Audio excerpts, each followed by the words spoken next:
Bien, bien, me parece perfecto.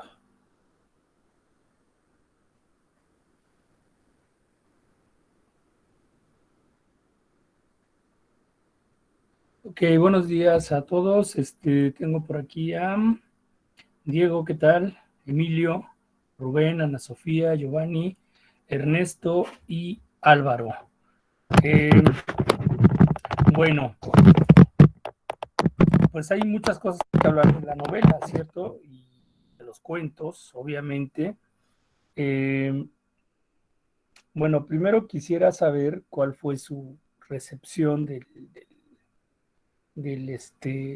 la novela, qué les pareció la literatura de Fonseca y si realmente fue, como se los había dicho, la cereza del pastel del curso. Y pues es una buena,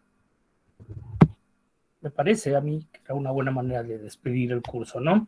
A ver, ¿quién quiere participar? ¿Quiere decir algo para así y luego hacer el análisis tal como corresponde?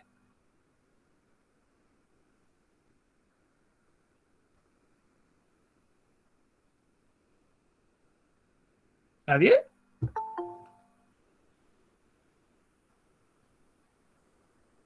¿Nadie quiere hacer nada? ¿O nadie leyó? ¿Qué hago? ¿Ya me desconecto y entregan el viernes? ¿Sí me escuchan? Sí, profe. Y luego, Bueno, yo sí leí, pero no sé qué decir. O sea, sí estuvo padre, pero no sé. Me dejó muy impactado. ¿por qué? Pues lo que le hacen, pobrecillo. Y luego que lo relata con una tranquilidad, es como de que hay. ¿Qué le hacen qué a quién o qué o qué? ¿A qué te Le refieres? sacan sus testículos al escritor. Ya dije. ¿Por qué no diga?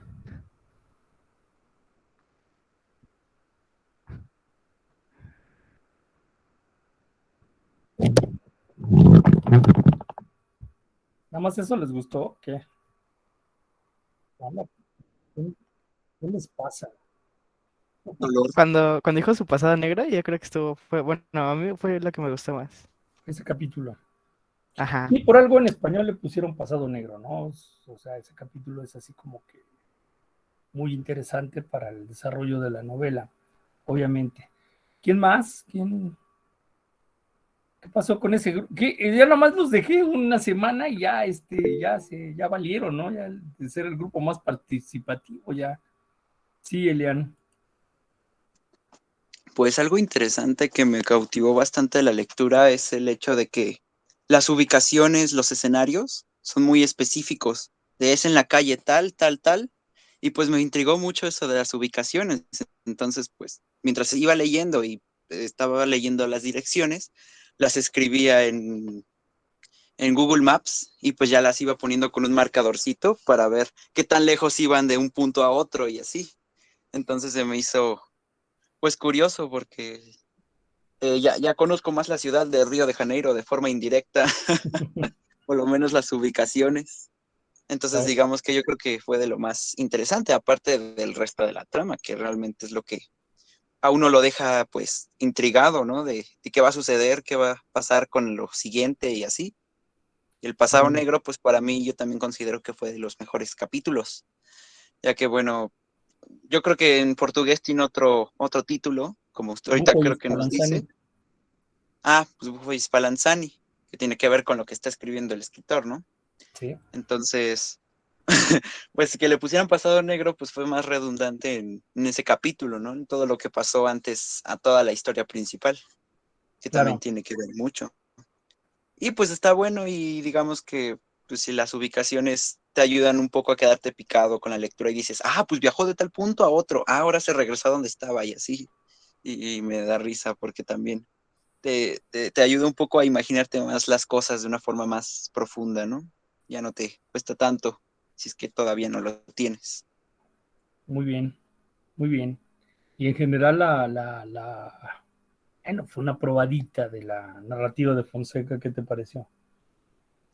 Pues muy buena, no pensé que, bueno, es que debemos de admitir que Brasil culturalmente hablando conocemos muy poco. Y si hablamos de la literatura, pues menos. Creo que muy poca gente conoce literatura brasileña. Y pues sí, ¿no? Como yo creo que lo que más limita ese tipo de cosas, pues es el idioma. Casi no los conocemos, etcétera. Aunque Entonces, compartimos el 97% de la estructura del portugués. aunque es muy similar, pero pues aún así simplemente como que les tomamos distancia. Pues las Y hermanitas del español son el italiano y el portugués, o sea, compartimos el 97% de la estructura. pues sí, todas son lenguas romances, ¿Qué el pasa? francés. ¿Qué pasa? Sí, pero el Ajá. francés, por ejemplo, compartimos el 90%, o sea, si hay un poquito A de... veces a distancia más. Sí, pero si supiéramos bien español, entenderíamos portugués. También, de Un, forma por- un, indirecta. un brasileño entiende el español si le dices, a ver, háblame despacio. O sea, Exacto, realmente lo entiende. O sea, no lo lee, no sabe la gramática y todo esto, pero lo escucha y lo entiende lo perfectamente. entiendes. Ajá. Sí, así es. Pues muy bien, mi querido Elian. Damaris, Sí, bueno, a mí también me pareció muy buena la novela. Me gustó como la narración y que en todo momento te atrapa y hay un constante movimiento como en toda la historia. Entonces, como que, de hecho, me gustó cuando menciona que sus novelas son como de una sentada, ¿no? Porque sí pasa eso de que empiezas a leer y ya no puedes parar porque la historia es como muy buena y como que dices, ¿qué va a pasar ahora, no? Y bueno, justamente lo que decían también de la parte descriptiva, creo que es algo muy bueno porque te puedes imaginar lo que está pasando y puedes como que más o menos intentar ubicarte y, y como tener una visión más clara. Y bueno, también me gustó eso como del prejuicio, que al principio se decía que era como un suicidio y al final pues ya terminó en que él había matado, ¿no? Entonces, no sé, me pareció una buena novela y me gustó mucho la manera en la que el autor lo redacta. muy bien, muy bien. No, no es complicada, ¿no? No, se hace muy sencilla. Sí, así es, así me parece. Su literatura es muy diáfana, ¿no? Es muy transparente, ¿no? No hay grandes requiebros, de lenguaje o no es tan complicado como leer, por ejemplo, Tiempo de Silencio, ¿no? O sea, que una cosa por el estilo, ¿no? Es muy claro. Eso hace que el escritor influya mucho en el lector, por supuesto. Y si es un gran contador de historias, como me parece que lo es, pues todavía más, ¿no? Pues muy bien. Rubén, Sí, a mí me pareció una novela excelente, pues prácticamente me dejó intrigado, creo que es ahorita de mis favoritos. Lo que más me deja fue su narración, que utiliza mucho el detallismo para imaginarte las cosas. Utiliza ese recurso que creo que vimos en el primero con el pelo, te hace imaginar todos los escenarios. Aparte de esto, en su narración, creo que, así como decía Damaris, te deja integrado en la forma de seguir leyendo, porque en sus capítulos siempre deja una incógnita y luego pasa a otra parte, para que después de retomar esa, vuelvas, sepas la respuesta de antes y luego ya, otra vez te deja con otro enigma hasta que verdaderamente te deja impactada con el final. Eso es lo que más me gustó de él. ¿esperabas ese final, Rubén? La verdad es que sí lo podía predecir, pero no lo esperaba. Era como una opción de las últimas. Muy bien. Eso que dices de que te da pauta entre capítulo y otro se llama tensión dramática. Y la novela está llena de tensión dramática. Es decir, Ah, cuando vale. creo que fue Damaris la que comentó que es una novela de una sentada, porque no sé, ocurre, no sé si les pasó a ustedes que te planteas leer media hora, ¿no? Voy a avanzar, voy a leer media hora. Y cuando te das cuenta ya llevas hora y media leyendo, ¿no? Entonces, La intriga. sí. Pero además de eso, ¿por qué se te va el tiempo? ¿Por qué no quieres dejar de leer? Y te llaman a comer o te llaman a hacer cualquier cosa y dices, espérame, no, más llego al punto. y resulta que está por descubrirse un asunto así bien importante y estás en el punto nodal y el autor empieza, es que ese árbol es no sé cómo, entonces tú quedas, desgraciado, ¿por qué me haces esto, no? Esa es la tensión dramática, justamente para que tú sigas ahí clavado en el chisme, ¿no? Justamente esa es la situación. Muy bien, Jimena. Sí, esta obra me gustó mucho y, pues considero que tiene muchos puntos críticos que abordar. Eh, es una novela erótica que contiene mucha pornografía literaria y la parte que más me llamó la atención fue al principio que empieza con la descripción de un hombre que después de tener pues relaciones con una mujer le recitaba poemas. Esa parte me sorprendió bastante. ¿Por qué? Pues después de esta situación, mm, se lo toma de una manera diferente que cualquier persona. Bueno, eso pienso yo.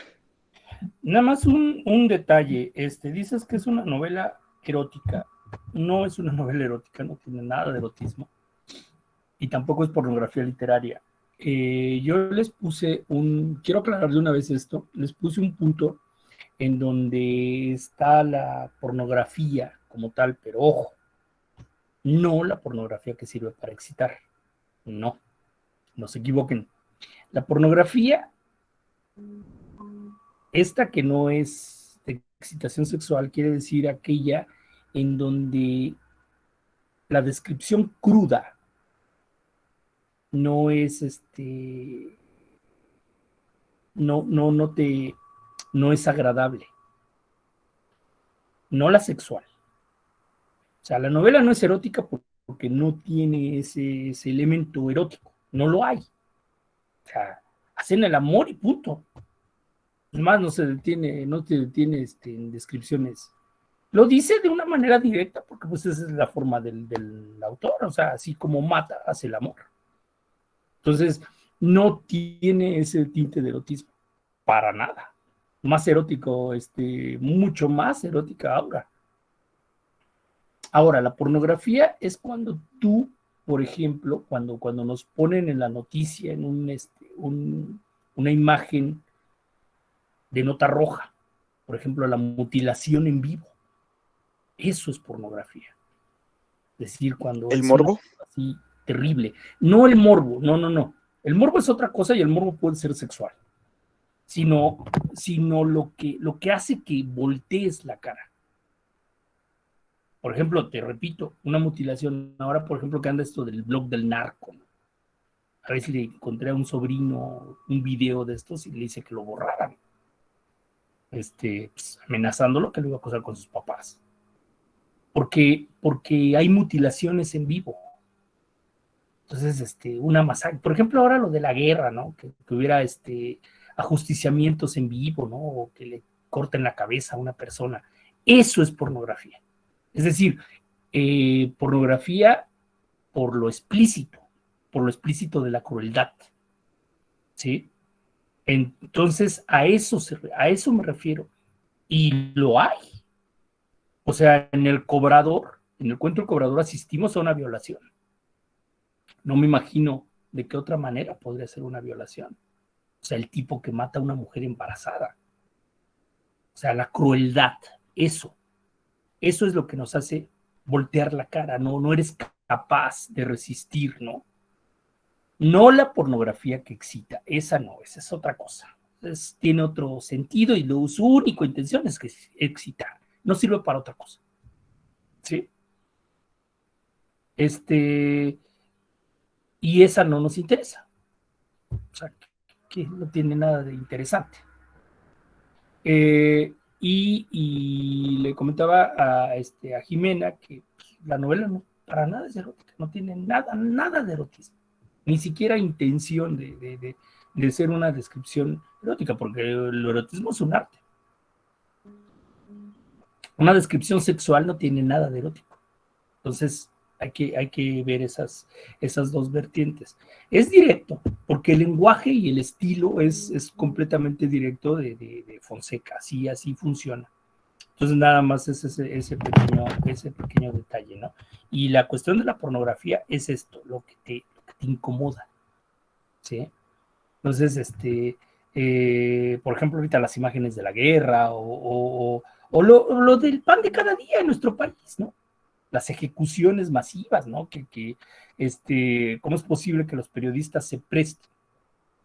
Lo entiendo, una cuestión de rating y comercialización, pero no lo comparto. O sea, la gente no tiene que estar viendo esas cosas. Cuando uno va en la carretera y hay un accidente, ¿por qué se hace el tráfico? Si te están dando un carril para que pases. Porque la gente voltea y va viendo y quiere ver todo y quiere ver la sangre. Eso es pornográfico. O sea, lo que yo menos quiero es voltear a ver al posible cadáver o a la persona que está lastimada, ¿no? Pero es parte de ese morbo, como decía Elian, es parte de esto, ¿no? Y luego la gente se espanta, ¿no? O sea, primero ve y luego dice, ¡ay, qué terrible! Mejor no hubiera visto. Pues sí, mejor sigue tu camino y deja de estar haciendo la fila, ¿no? Entonces, ese es por ahí va este asunto. No sé si quede claro, Jimena, por dónde va la cuestión, ¿no? Sí.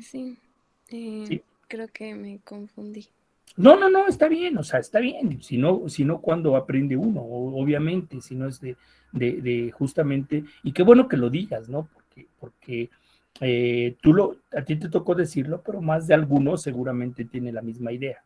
Esa es la situación.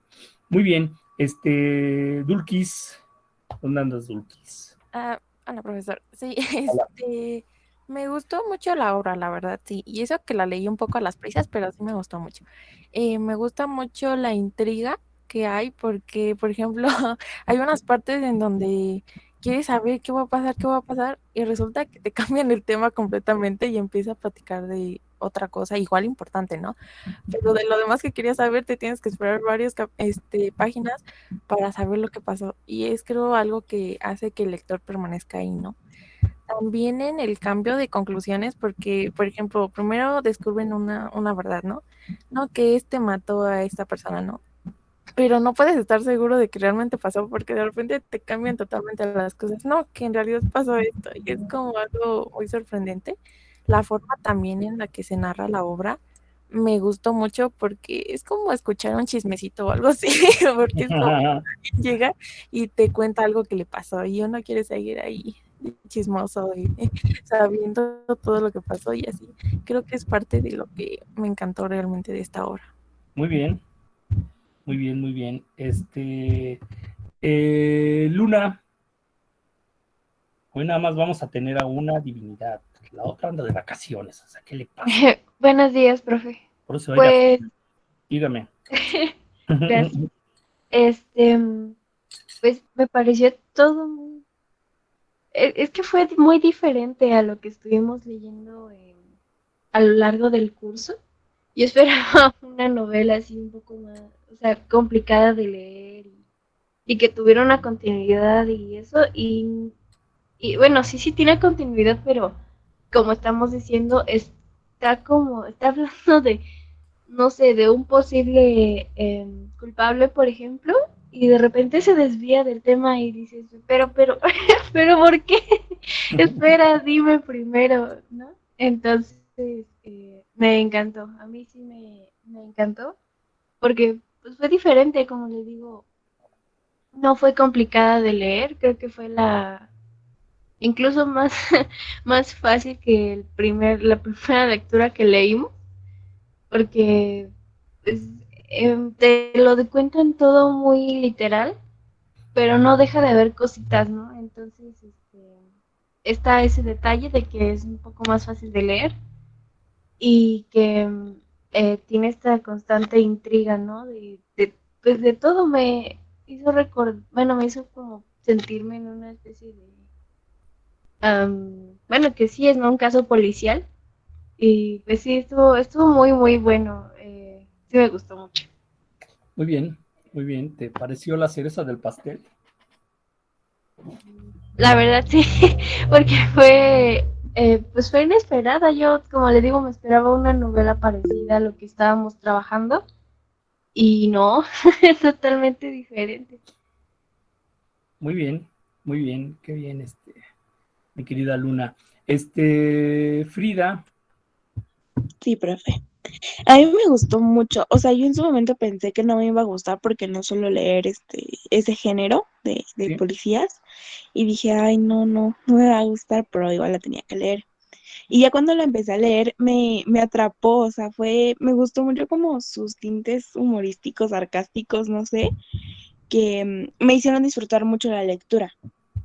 Y yo sentí que era así como la mente de una persona que en su momento estás pensando en una cosa y estás hablando y sigues seguir de la conversación, pero de repente ya es otra cosa toda diferente, ya no sigues lo que estabas pensando en su momento, como cuando estás platicando con alguien y de repente dices, ay, mira una mariposa, y ya, ya se cortó todo el tema. Pero también leí en una parte que fue prohibida su circulación en el territorio de Brasil. No sé qué tan cierto sea, pero Sí. dicen que más o menos en el lapso de un año como que se prohibió todo. Y yo dije, ay, pero ¿por qué?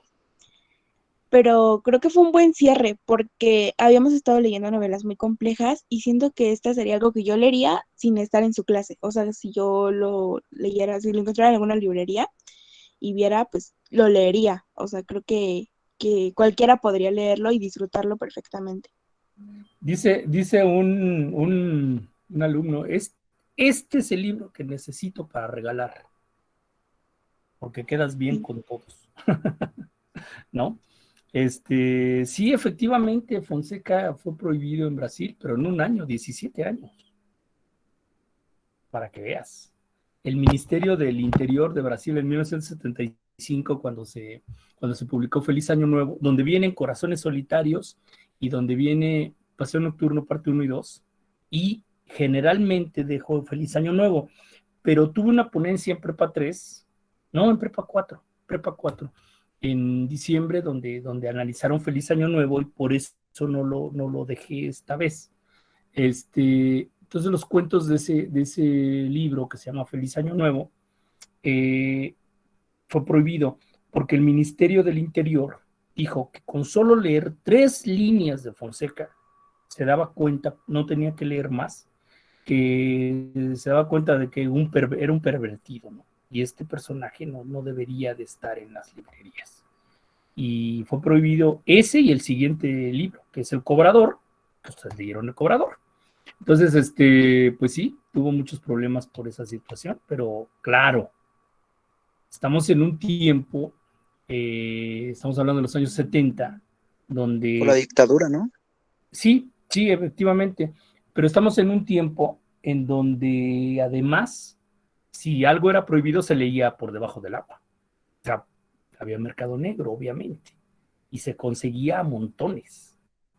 Entonces la gente, a pesar de que estaba prohibida su venta en las librerías, sí lo conseguía.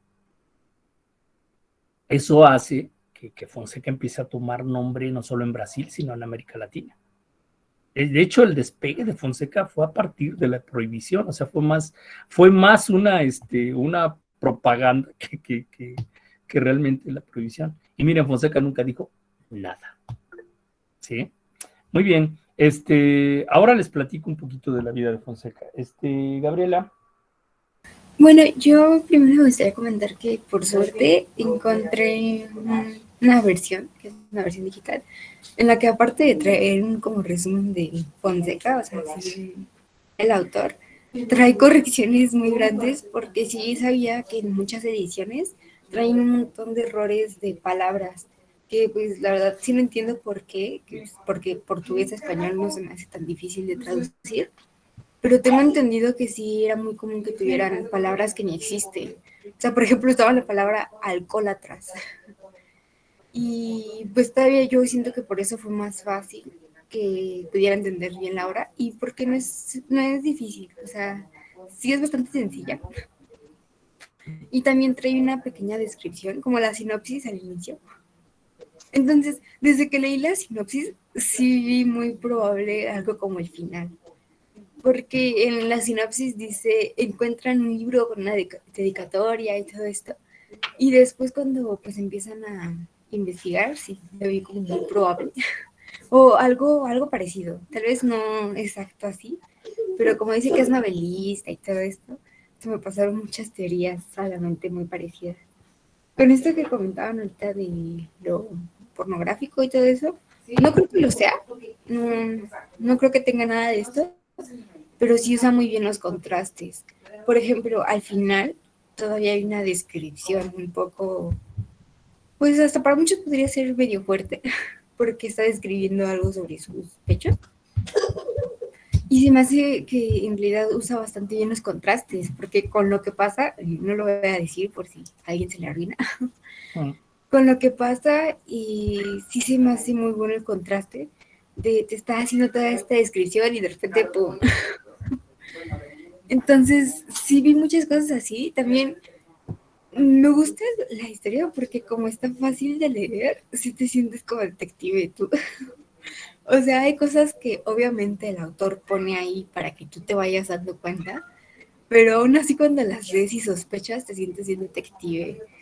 Por ejemplo, bueno, eso creo que sí te puedo comentar, cuando le empieza a despistar al policía que está preguntando y le dice, pero si usted está tan seguro de que es un suicidio, ¿por qué sigue investigando? Y le empieza a decir, ¿no será que solo le gusta el chisme y cosas así? Creo que son ese tipo de detalles que a lo mejor no son tan obvios como otras cosas que pasan, como lo que comentaban, ¿no? Eventos que pasan y que te cortan y así, pero que sí funcionan muy bien dentro de todo esto de la novela negra como para irte encaminando. Muy, muy buena la historia, de verdad me gustó mucho. Muy bien, muy bien. Creí que no habías leído por lo que me habías dicho, pero bueno. Sí, pero, o sea, me costó un poquito y más, y todavía, bueno, apenas la terminé, de hecho, ayer, pero me costó un poquito porque estuve teniendo varias situaciones esta semana y sobre todo este fin de semana, pero pues sí se consiguió. Estabas de vacaciones, sí, la verdad. Ay, profe, si le contara lo que me pasó ayer con Marina, Dios, no, ya. Uy. Pero ¿Ayer fue el examen de Marina? sí, pero haga de cuenta que yo pasaba, tenía casi 7, o sea, me reprobó en los 2 primeros periodos, pero conseguí el 10 en el último, así, dando lo mejor de mí. Y casi llegaba al 7, y de todas maneras yo ya había quedado que me iba a quedar con el 6. Pero como yo tenía muchos problemas con la señora, ayer que iba a ser el final, a todo el mundo le dijo que si se quería quedar con su promedio. Y todo, pues obviamente todo el mundo dijo que sí, ¿no? ¿Quién quiere hacer el final con Marina? Y a mí no me dijo, y a mí no me dejó. Y se me puso súper grosera y me dijo que iba a mandar a extra y todo. Y tuve muchos problemas, una discusión muy fea con ella ayer. Y al final me dejó como 20 minutos nada más para hacer el examen final. Y fue una situación bien horrible y estuvo súper feo. Pero, ¿qué pasó al final? ¿Sí pasaste? Pues hice el examen y ya se lo mandé, pero no sé si me va a pasar con eso, porque pues así como me hizo ayer, es que pues ayer literalmente fue sin razón, tú haces el examen final a la fuerza y si no te vas a extra. Y pues toca ver si no me quiere mandar a segunda vuelta, porque sí nos dijo de la segunda vuelta. Y a ver si me manda a segunda vuelta, después ver si no me manda el extra, porque pues así como la agarro conmigo. Pues también que te manda a reclamarle. Pero bueno. Pues sí, profe. Pues sí. Me perjudica mucho las cosas que hace, porque en el segundo periodo me reprobó nada más por subrayar. O sea, yo subrayé y según ella subrayé cosas que no eran y me reprobó por eso. Y viene lo tonto. Y en el tercer periodo, que es en el que saqué 10, tuve que sacar más de 10 participaciones porque estaba aferrada a bajarme puntos igual bien a lo tonto. Entonces ya fue así de riña conmigo y yo ya hasta les había dicho en el grupo que tenemos que me daba mucho miedo que me hiciera eso, o sea, que a mí me separara de las opciones que le estaba dando y sí me lo hizo, o sea, fui la única que le quitó la oportunidad de mínimo quedarme con el 6. Ujule. Pues qué mal, ojalá le cambie el humor para a la hora de estar calificando, ¿no? Y que no te ponga a hacer segunda vuelta o extraordinario en dado caso. Pues, la verdad yo no lo creo, es lo que les decía, estoy así como se puso porque mi mamá se metió ayer. Es que también tuvimos la situación de que se puso muy grosera y no fueron muchos problemas y muchas cosas que dijo ayer, ya cuando solo estábamos 3 personas en la llamada y hasta mi mamá se tuvo que meter ya. Entonces estoy un 90% segura que voy a valer con Marina. Pero no, híjole, no hubieras permitido que se hubiera metido tu mamá. Es que ya estaba diciendo cosas muy feas, profe. O sea, ya fue muy... Sí, por sí, ya fue la situación solo conmigo, porque los otros 2 que hicieron el examen eran de extraordinario. O sea, fui la única que sí tenía el promedio y todo para final.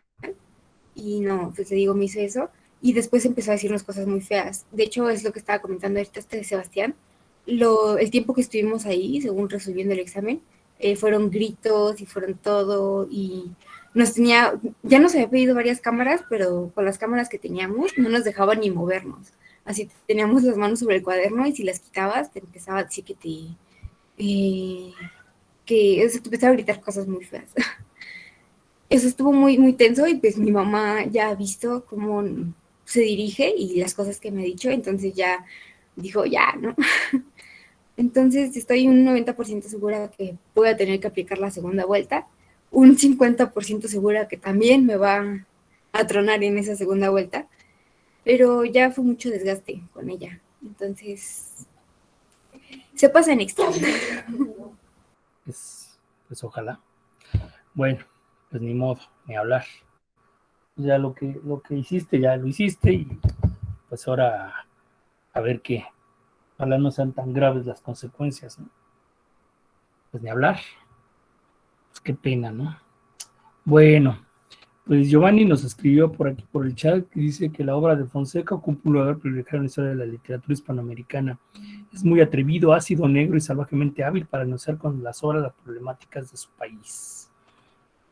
Dice Sebastián, yo no puedo hablar de momento, pero realmente me gustó, una novela directa y muy cruda, realmente me intrigaba todo lo que pasaba, pero al ser cruda y con el estilo me atrapaba, aunque no tenga una continuidad muy marcada, son escenas que cambian, pero siguen siendo muy imaginables. En lo personal yo me sentía en la novela viendo cada escena, jajaja, pero pues me gustó demasiado, pues es muy directo y muy intrigante. Ok. Dice Giovanni otra vez, Rubén Fonseca ha construido, según yo desde mi perspectiva, una de las obras más sugestivas, una novela perfecta sobre una trama policial donde construye un texto vigoroso, de humor sutilmente corrosivo, que recurre a la ambigüedad temática y revela siempre el estilo excelente del autor. Muy bien, en esta novela, sigue Giovanni, lo extravagante, lo patético, incluso lo popular se fusionan para dar autenticidad y originalidad incluso en las situaciones más inverosímiles. Pasado Negro marcada por una inquietante relación entre sexo y muerte habitual en el autor, es una obra sumamente increíble e interesante. Sobre la ambigüedad, esto es quizá una de las es una de las cosas más importantes que maneja el autor no solamente en esta obra, sino en toda su narrativa. Porque sin darte cuenta, te pones del lado del asesino. Y eso es muy ambiguo. Pero pues es lo que hace el autor, ¿no? Justamente. Vanessa dice, profe, perdón, voy entrando a la reunión porque no tenía internet. No, pues ya reprobaste, ya te reprobé. Diego Eduardo llora. Sebastián nos decía, corre Ábalos, pero tiene poco tiempo. Córrele Ábalos, me sentí vaca, corre. Supongo que hablas de Marina, ¿no? Bien. Sigue Giovanni. La narrativa de Rubén Fonseca está marcada por la búsqueda constante del destino y la condición humana. En sus cuentos y novelas se abordan temas cuya perspectiva se orientan hacia la violencia. Además, su estilo es directo. lo ha convertido en un escritor muy popular en el ámbito de la literatura latinoamericana contemporánea. En muchas de sus obras, este escritor cree un mundo de ficción de la mano de un narrador que se encuentra alejado de los convencionalismos sociales, un marginal que actúa desvinculando la ley y que pretende subvertir los roles sociales, como ocurre en su cuento El Cobrador. La verdad sí fue muy intenso lo de Marina, sacar quien en su onda. Vanessa, la novela a mí me gustó mucho, profe. La leí muy rápido, lo mismo que me gustó muchísimo. Es una novela que tengo muy clavado y es una de mis favoritas, la verdad, aunque me tardé en entender un poco todavía. Giovanni dice, en efecto. Muy bien, tengo a Shawnee esperando. A ver qué horas, ¿no?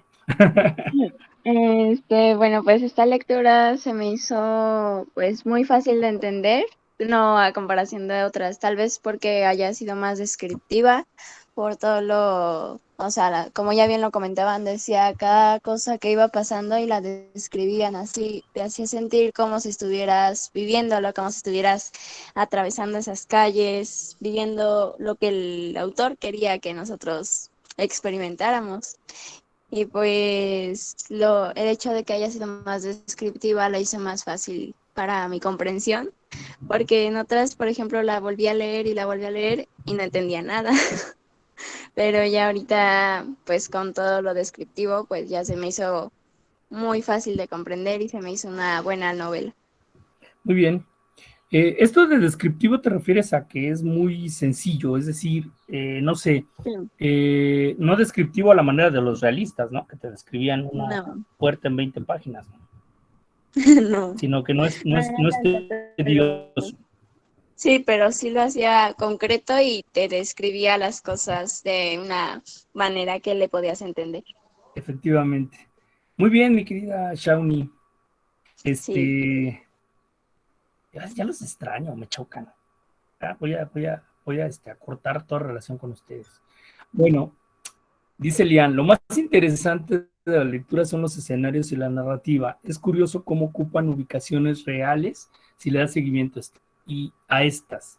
Te sientes inmerso en la narración como si acompañaras a los personajes de la aventura. Imagínate si conocieras Río de Janeiro. No, pues sería hasta más interesante, ¿no? Digamos obviamente. Te recomiendo un cuento de Fonseca que se llama, a ver si lo encuentras. Es un poco largo, más largo que El Cobrador, que se llama El arte de caminar por las calles de Río de Janeiro. Es fenomenal. En vida, Fonseca, caminaba mínimo 5 kilómetros diarios. O sea, se la pasaba caminando por las calles. O sea, ese era, y obviamente tenía un muy buen ojo y muy buen oído para reproducir esto que encontraba en las calles, ¿no? Pues por eso conoce todo Río de Janeiro. Sí, obviamente. No, bueno, además que es carioca, obviamente, de hecho, es el gentilicio de, así le dicen a los habitantes de Río, cariocas, ¿no? Entonces, el personaje los conocía perfectamente todos los lugares donde estaba. Cuando era joven llegó a trabajar en Botafogo, en una comisaría, ¿no? Es un poco, es esto, ¿no? Dice, ay, ¿cómo está? Déjame ver, creo que alguien escribió. No, sí, fue Elian. Luego Ana Gabriela dice, la verdad yo no pude empatizar con el asesino, no me tocó ponerme de su lado. Fonseca es interesante, dice Giovanni, pero creo que no le gana a Poe. Pues son cosas distintas, ¿no? Son autores completamente diferentes. Mira lo que acaba de decir Elian. Dice Diego, me gustó que no recurre a palabras difíciles como anteriormente habíamos visto. A un detective en los crímenes de la Rue Morgue, esta lectura, toda tentación, lo picado que te puede dejar. Sí, además, bueno, pues hay una gran diferencia entre la Rue Morgue, porque en el caso de Allan Poe, pues es la primera, ¿no? Entonces, tiene sus fallas que no vamos a criticar, nadie se atreve a criticar esas fallas que tiene la Rue Morgue por ser la primera. Y además es un cuento, entonces no hay el desarrollo que se puede dar en una novela, obviamente. Bueno, pues si nadie va a comentar algo más, dice Vanessa, su simplicidad te ayuda mucho a entender y eso me gustó de la novela. Sí, es que es un autor por eso se ha vuelto un autor de culto. Pues Fonseca nace en Minas Gerais en la zona agreste de Brasil, y su familia se traslada cuando él era muy, muy niño a Río de Janeiro y vive toda su vida en Río de Janeiro. Estudia Derecho y se va a hacer un posgrado a Estados Unidos. Fue abogado criminalista. Uno de sus grandes detectives, Mandrake, que no aparece en esta novela, se llama Mandrake y es un abogado criminalista.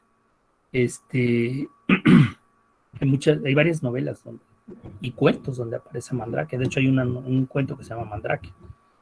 Entonces, él estudia en Nueva York y Chicago y va muy joven, está en un barrio muy pobre, se llama Botafogo, en la zona de Santana, en Brasil, en Río, y es comisario, o sea, sí conoce este ambiente de lo que es el sistema judicial.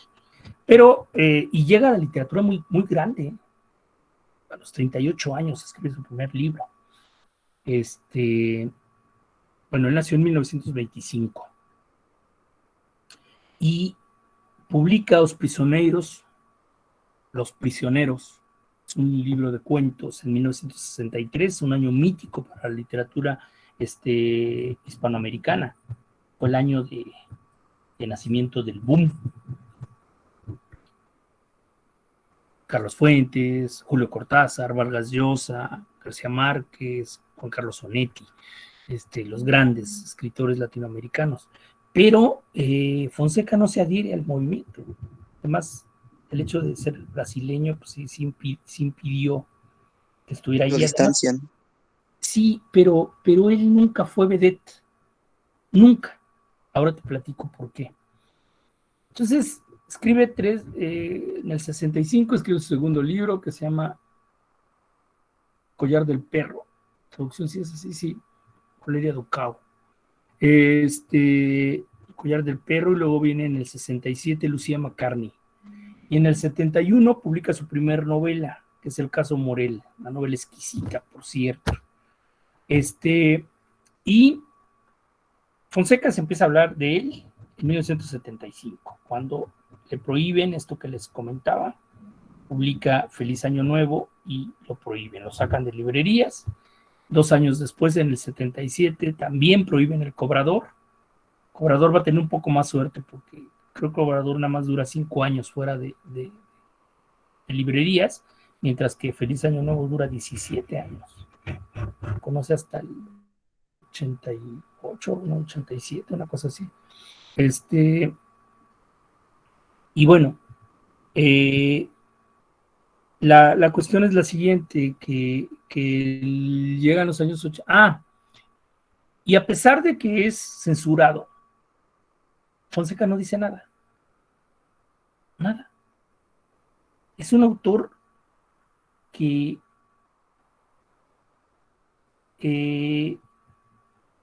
no da entrevistas. Y no es una pose. No da entrevistas. Tratan de entrevistarlo y nunca contesta las llamadas, nunca contesta las cartas. Estamos hablando de los años 70. No dice ni pío de la cuestión esta de la censura y que retiraron sus libros. Así de sencillo.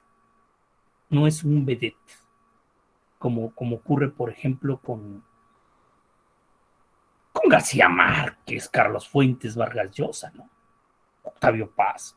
Los encontrabas hasta en la sopa, ¿no? O sea, y curiosamente estos 3 autores, Vargas Llosa, Fuentes y García Márquez, se los comentaba, ¿no? Se los comentaba en el círculo. Fueron autores que fueron en detrimento. O sea, les comentaba que el último gran libro es que trae el de Solo vino a hablar por teléfono. García Márquez, es lamentable, ¿no? Que García Márquez diera un viejazo, por decirlo de alguna manera, ¿no? De ser el gran autor que las letras latinoamericanas terminara muy mal, muy mal. sus últimos libros son mediocres, ¿no? Muy mediocres. O sea, ya no te creías eso de, por ejemplo, en El amor y otros demonios, ya no te creías eso de que la muerta tenía como 5 nombres y el pelo le tenía 22 metros y no sé cuántos centímetros. Ya no, ahí muere, ¿no? Estamos casi llegando al año 2000 y tú todavía sigues con el realismo mágico, ya supéralo, ¿no?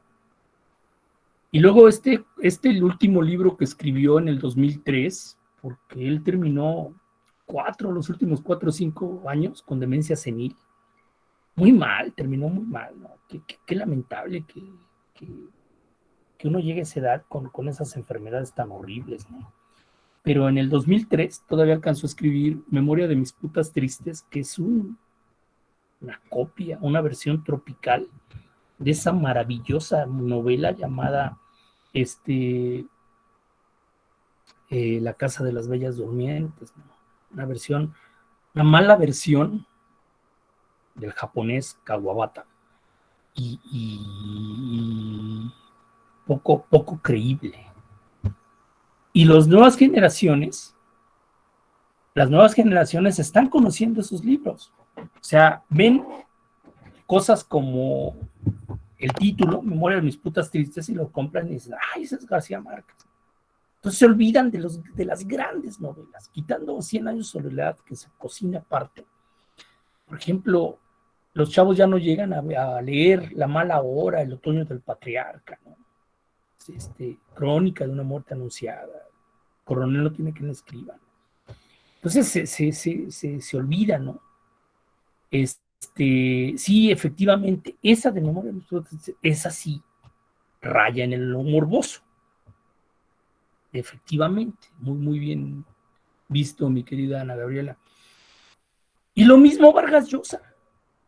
Él vive, pero él anduvo, después de ser un escritor que a mí nunca terminó de convencerme.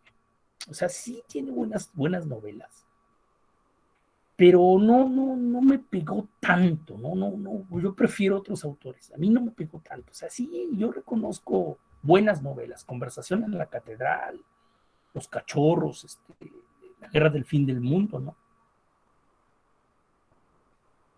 Pero se la pasó buscando el Nobel. O sea, hacía casi campaña para conseguir el Nobel, hasta que se lo dieron.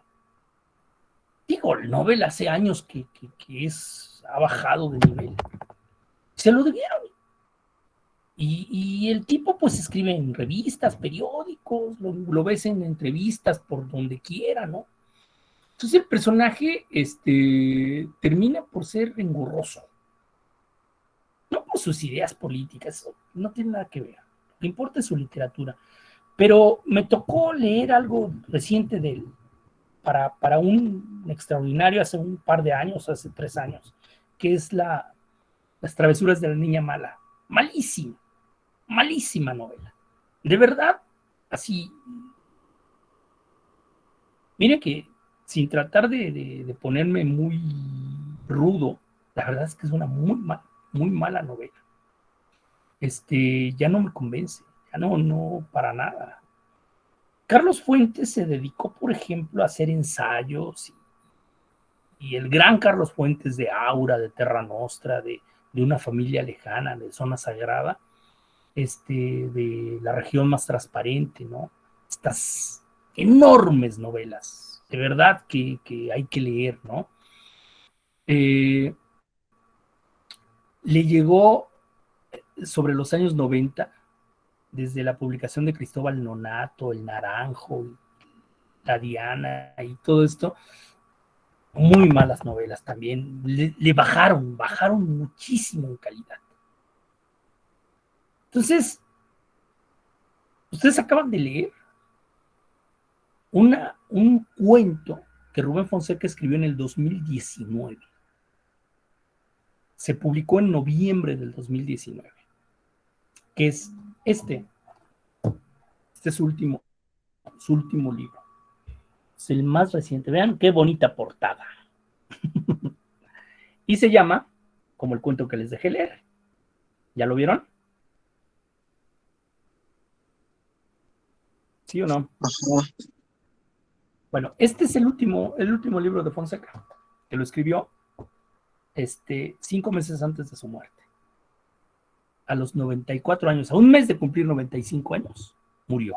El viernes pasado se cumplieron 2 años de su muerte. A los 94 años seguía lúcido y escribiendo de la misma manera. ¿Pueden creerlo?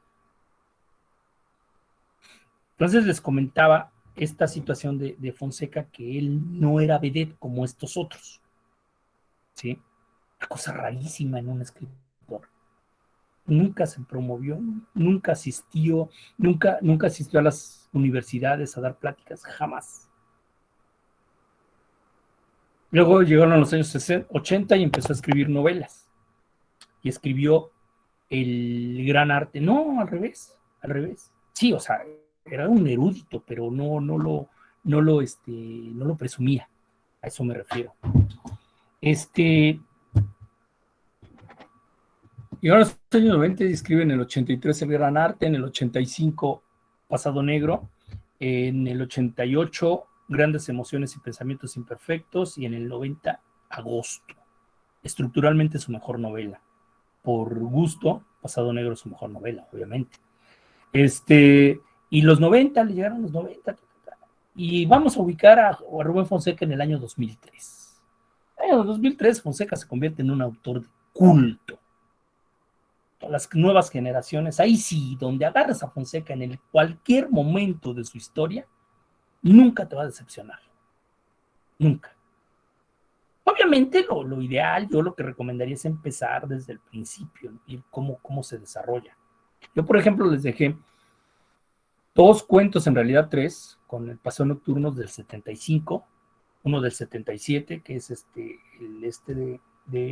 del Cobrador, uno de los 80, Mirada, que es un gran cuento, ahorita lo vamos a comentar. Y luego me fui hasta el 2014, les dejé leer Teresa, y el último, el del 2019, que es Carne Cruda, ¿no? Y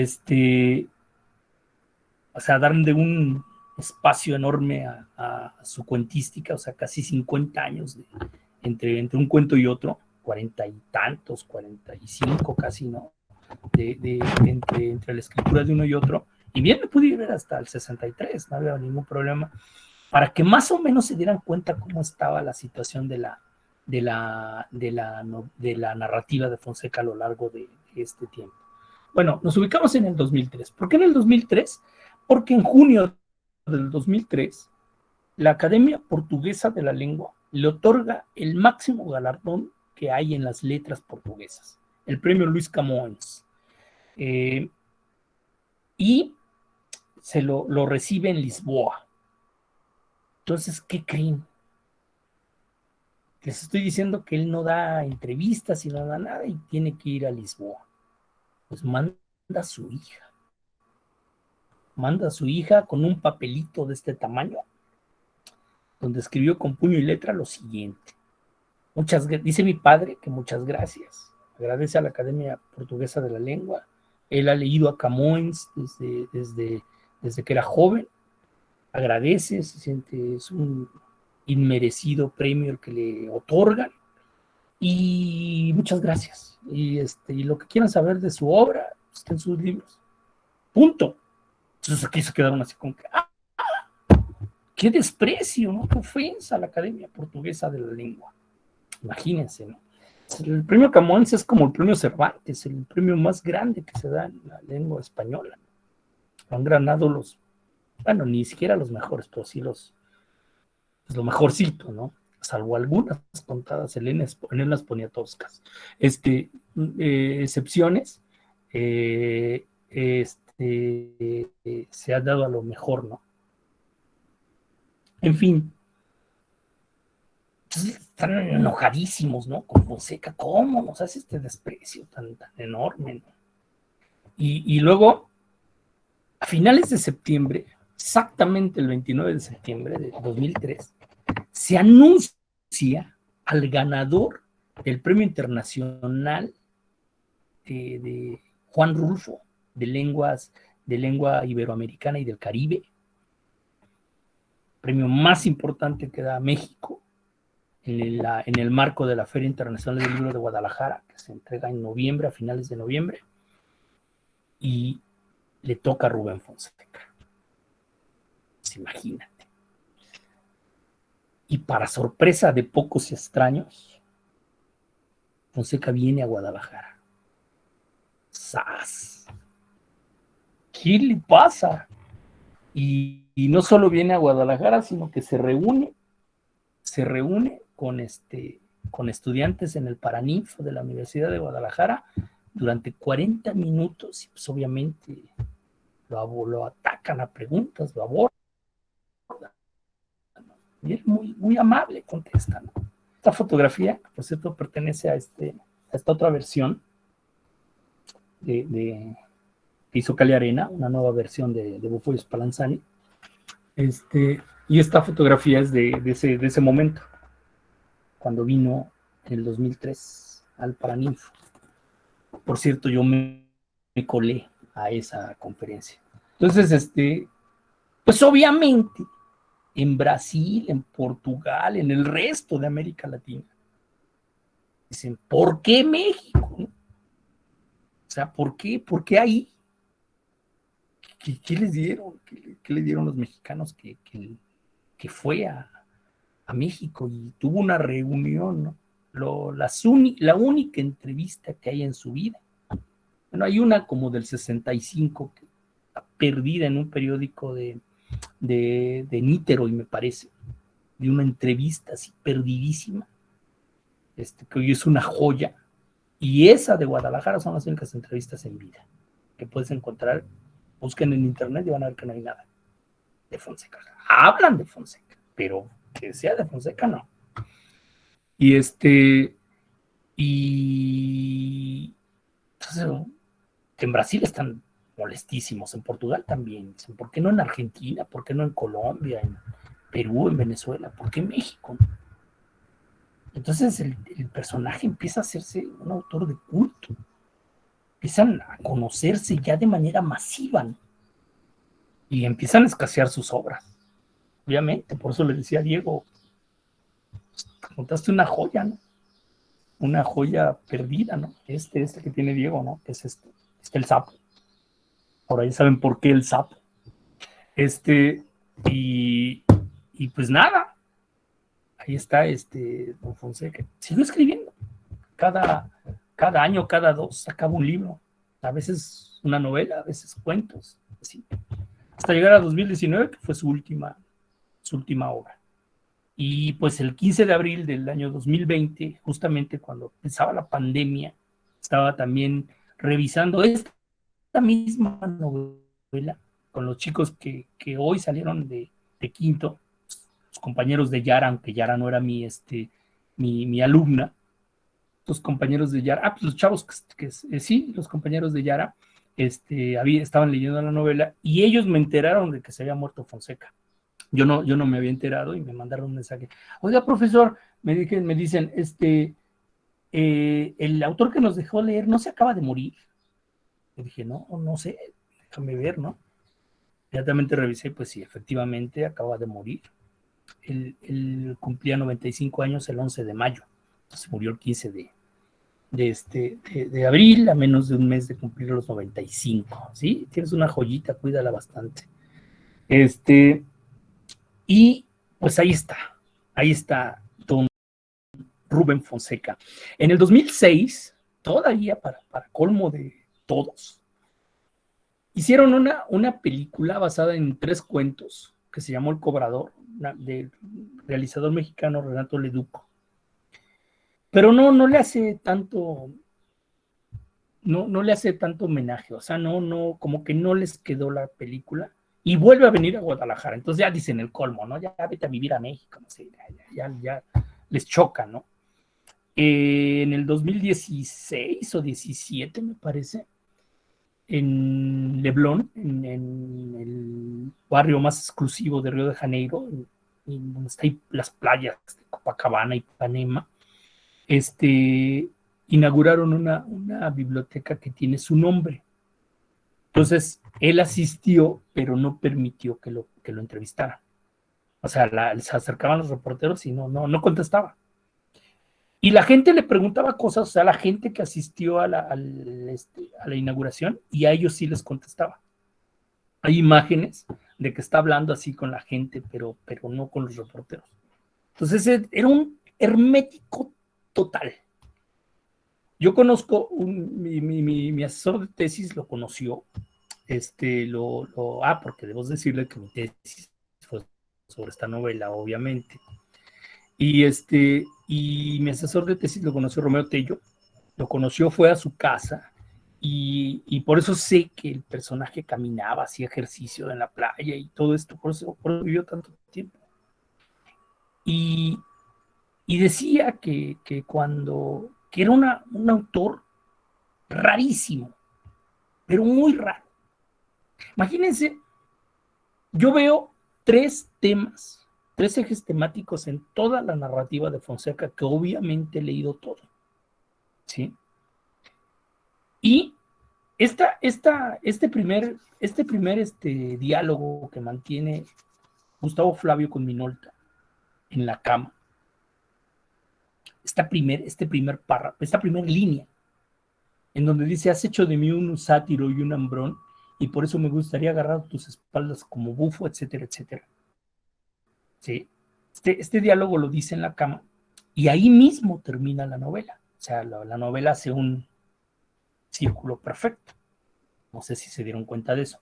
Pero esta primera declaración que dice: has hecho de mí un sátiro y un hambrón, o un tragaldabas, ¿sí? Ahí está declarando 2 elementos de su narrativa. A ver, veamos. El primero tiene que ver con esta trilogía del mal. Primero es la comida. En Fonseca desfilan una serie de platillos, de unas exquisiteces que no tienen nombre. Nunca lean a Fonseca con hambre. Por su bien. Por ejemplo, lo que pasa en el refugio del Pico de Gavilán, o sea, son exquisiteces que va describiendo, ¿no? O sea, ¿quién se ha comido un huevo con una yema roja, ¿no? Tan natural, ¿no? O, por ejemplo, en Mirada también aparecen las exquisiteces de la mesa, aunque va por otro lado. Y así en todas sus novelas, en todos sus cuentos, generalmente siempre es la comida. Entonces el primer placer de esta trilogía del mar tiene que ver con la comida, con la tragazón, literalmente. El segundo, obviamente, son las mujeres. La cama, el sexo. Fonseca siempre ha comentado algo. Lo siguiente. Hay hombres y mujeres estúpidos y hay hombres y mujeres inteligentes. Y hay que hablar de los dos, ¿qué importa? Por eso no tiene reparo en la forma de expresarse. Hay una frase en una novela que se llama El fondo del mundo, prostituto, solo amores guardé para mi puro. Dice un piropo fenomenal a las mujeres. Les dice lo siguiente: no hay nada más hermoso en este mundo que una mujer hermosa. Entonces, siempre sus personajes, que ojo, son seres cultos, son artistas, generalmente escritores, son muy sátiros, ¿no? Tienen una facilidad, no necesariamente son guapos, porque tienen una facilidad de palabra, que terminan enrollándose con cualquier mujer, con la mayoría de las mujeres que se encuentran. Esto no es raro. Entonces, por eso siempre hay este elemento, ¿no?, del sexo en Fonseca, ¿no? Las mujeres es como un otro de los puntos placenteros. Y el tercero, pues, es la literatura. Fonseca no escribió ensayos. Bueno, tiene una novela, tiene una obra que sí son ensayos, pero habla de aquí y de allá, hasta de Michael Jackson, que se llama La novela murió. Es el único libro de ensayos que tiene. Entonces no es como Vargas Llosa, repito, Carlos Fuentes, que se la pasaban dando conferencias aquí y allá, y hablaban de lo que sea, de política, puede estar en contra o a favor de su ideología. Fonseca no. Fonseca se reserva sus opiniones, pero en todas sus obras se la pasa hablando de literatura de manera exquisita. Y hay elementos que te llevan a hablar, a pensar en la literatura. Por ejemplo, Gustav Flaubert es uno de sus escritores favoritos. De ahí toma el nombre. O, por ejemplo, el refugio del Pico de Gavilán, pues es la montaña mágica de Thomas Mann, pero visto desde el trópico, ¿no? Desde el Mato Grosso, que es donde aparece este lugar, ¿no? En fin, y no solo eso, se la pasa hablando de literatura y de escritores. Como decía Giovanni, es un escritor muy erudito, conoce muchísimo de literatura. O sea, para Fonseca es un escritor tan apegado a la literatura que si habla de un autor y nada más lo pone, que fulanito dijo esto, es porque seguramente se conoce toda la obra del escritor. Tiene obras hablando de escritores. Por ejemplo, tiene una obra que se llama El enfermo Molière. Pues imagínate lo que sabría de Molière para atreverse a recrear el siglo XVII de la Francia de los Luises, ¿no? O sea, entonces es un hombre que se la pasa hablando de literatura en sus libros. Decía Romeo, les digo, fue mi asesor de tesis, decía, tú te ponías a hablar de literatura con Fonseca, se levantaba, iba al baño o se ponía a hablar de otra cosa. Se pasaba hablando de deportes o del clima o de otras cosas. No hablaba de literatura. Apenas comía. Este hombre que se la pasaba hablando de exquisiteces de la comida, comía poquito, le servían así poquito de comer y medio picaba y las cosas. ¿Sí? Y este hombre que se la pasaba hablando de mujeres y demás, se casó una vez en su vida. Murió su mujer y tuvo 3 hijos. Y nada, ¿no? Tranquilito. Para que vean que la obra de un escritor no necesariamente está está subida. Nada que ver. Por eso digo, es un escritor atípico. Completamente. Hay una novela donde me parece que es la que más se asemeja a su vida, en donde el escritor le escribe libros a otro. O sea, el personaje principal es un escritor que no quiere ser famoso. Yo no quiero publicar, yo no quiero que me conozcan, yo no quiero saber nada de la gente, odio a la gente, odio a los lectores. Si yo viera un lector leyendo mi libro, se lo arrancaría y lo tiraría. Entonces, dice, yo por eso jamás voy a publicar nada mío. Entonces le escribe a otros y hace famosos a otros. El famoso negro literario que habíamos comentado aquí algo, ¿no? No, que ya no leímos ya no analizamos, mejor dicho, la novela esta de Mañana en la batalla, donde aparece el escritor negro, ¿no? El escritor, que hay muchos, ¿no? Lo comentábamos cuando, el caso de Harry Potter, ¿no? Pasa con la autora, ¿no? Que tiene un grupo, la editorial le pone un grupo de negros para que trabajen, ¿no? Y le escriban sus obras. En fin, ese es Fonseca. ¿Qué les parece? Ahora, la novela negra. La novela policíaca nace con, ustedes la vieron nacer, con los crímenes de la Rue Morgue, ¿sí? Y la novela negra va creciendo poco a poco. La novela policíaca, perdón, va creciendo de a poco. Brinca el siglo XIX, llega al siglo XX con Sherlock Holmes, luego llega Hércules Poirot, y va avanzando, va tomando perspectiva, aunque la mayoría de los escritores decían es que la novela policíaca es un arte menor, es un subgénero. Entonces, lo maravilloso de la novela policíaca es que va a la par de la historia. Conforme van avanzando los acontecimientos mundiales, la novela policíaca va añadiendo ciertos elementos. Por ejemplo, llega la Primera Guerra Mundial y aparece el anarquismo. Recuerden ustedes que les encanta la historia y saben mucho de historia, que un anarquista serbio fue el que propició el inicio de la Primera Guerra Mundial. Es decir, este serbio que mata al príncipe, ¿no? Y ese Archiduque. El archiduque,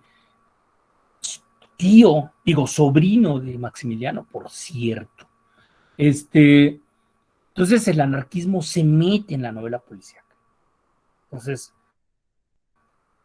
Conrad hace el agente secreto con la idea del anarquismo. Luego termina la Primera Guerra Mundial, viene la posguerra y empieza el espionaje. Y obviamente se mete el espionaje a la novela policíaca. Llegamos a los años 30, 40 y aparece el cine negro francés, el cine noir. Y en 1941 viene un requiebre de la novela policíaca. Y evoluciona a partir de ese año con la publicación de una obra fundamental, es el acta de nacimiento de la novela negra, porque toma el nombre del cine francés. Y lo que ocurre es que aparece el halcón maltés de Dashiell Hammett, del estadounidense Dashiell Hammett, y cambia para siempre la novela policíaca. De hecho, deja de llamarse novela policíaca y se convierte en novela negra, gracias a esa obra. ¿Cuál es la diferencia entre una cosa y otra? Pues, ¿qué teníamos en la novela policíaca? Teníamos la novela, y antes de abrir la primera página de una novela policíaca, el crimen ya se había cometido. ¿Sí? ¿Qué iba a hacer el inspector, el detective? Pues iba a lo largo de la historia, iba desentrañando, iba viendo las falsas, hasta llegar a la conclusión, por medio de que, lo vimos en esa primera lectura que tuvimos en el curso, que el detective utilizaba su método, ¿no? Acuérdense, por ejemplo, Sherlock Holmes, que se sentaba en su sillón terciopelo negro, con su pipa, con su absenta, todo esto que les platiqué, y entonces venía la resolución del caso. Entonces así lo hizo Dupin en Los Crímenes de la Rue Morgue, en La Carta Robada, en El Misterio de Marie Roget, así lo hizo Sherlock Holmes, así lo hizo Hércules Poirot, porque eran detectives ideales, eran caballeros, ¿no? O sea, los personajes no cobraban un quinto, estaban al servicio, su intuición, que es un método deductivo, estaba al servicio del bien, de la justicia, ¿no? Pero cambia, se va modificando las cosas. Y con la novela negra tenemos un detective que para nada es ideal. Entonces tenemos la novela negra. ¿Y qué pasa? Pues puede ser que en la primera página aparezca el crimen, como la saga escandinava que hay hoy en día, ¿no? Desde las primeras páginas te dicen qué fue lo que pasó, pero no aparece antes. O sea, la resolución no se va a sentar el detective a veces ni siquiera pasa en las primeras páginas, vas avanzando y china el primer crimen, y china un segundo, y china un tercero. Y llegamos, como en esta novela, a 5 páginas del final y tenemos una maraña, tenemos una historia principal y cuántas subtramas. Pasado negro, los personajes del Refugio del Pico Gavilán, Guedes, Delfina, Eugenio de la Mare. Me decían ayer los chicos de sexto, esto podía ser una serie, por lo interesante que se va poniendo cada una de las historias. Pues sí, efectivamente. Y entonces, te faltan 5 páginas y no se ha resuelto nada. Y tienes un montón de tramas y tienes 4 asesinatos y ¿qué pasa? ¿Y qué pasa? Pues que este gran narrador que logró hacerte ponerte pistas falsas, tensión dramática, elementos erróneos, vericuetos, un montón de laberintos, te tejió un montón de tramas, lo resuelve así, de manera verosímil, de manera que tú no te lo esperabas y todos contentos. Porque además hay una estructura sobre los finales en la novela negra. Entonces ya no vamos a hablar de novela policial, es novela negra. Por estas situaciones que ocurren. Ahora, ¿qué pasa a partir de los años 40, después de la Segunda Guerra Mundial? Pues obviamente, ¿qué se mete en la novela negra? Pues la sociedad, la violencia, el crimen organizado, la corrupción, el narcotráfico, todo. Por eso explota. Por eso es una situación que, miren quién se los dice, lo mejor que se está haciendo en la actualidad en literatura es novela negra. Hay en todo el mundo. O sea, hay un boom a partir del año 2000, de los años 90, 2000. En Escandinavia, la punta de lanza. Están a la cabeza los escandinavos, que están locos. ¿Sí? O sea, les afectó el frío o el vodka, no sé qué demonios les pasa, que están perversos. Y a la cabeza Wallander, uno de los mejores inspectores que hay, del sueco Henning Mankell.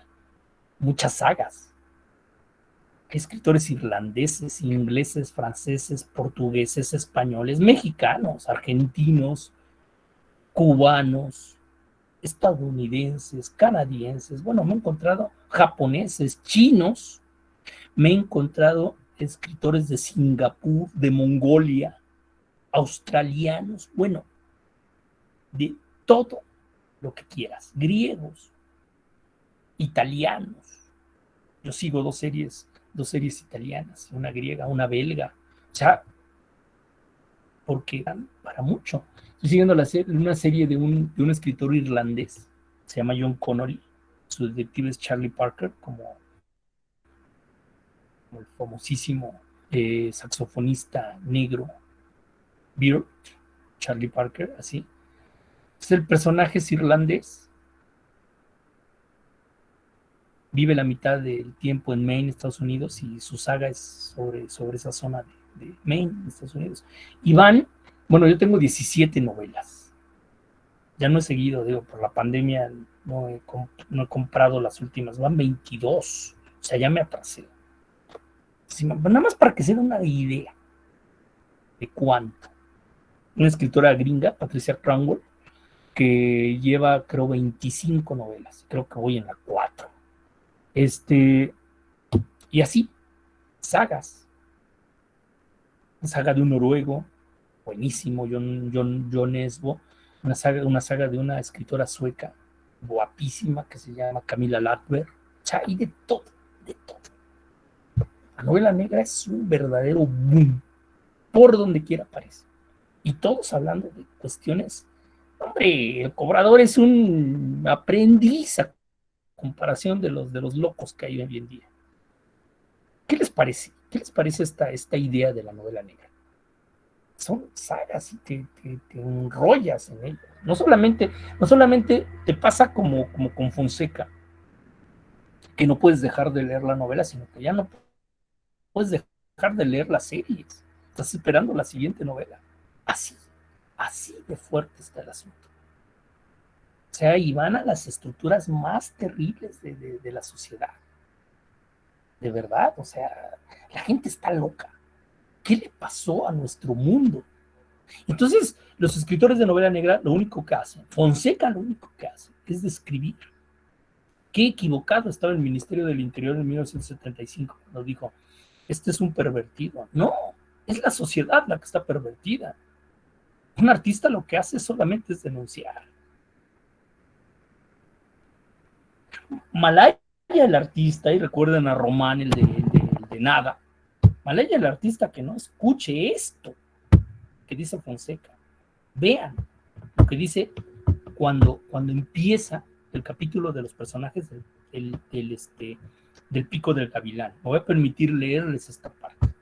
Vean para lo que debe servir una obra de arte, un escritor. Esto no lo escuchó Román. Vean, pero me estoy anticipando y sacando las cosas del lugar.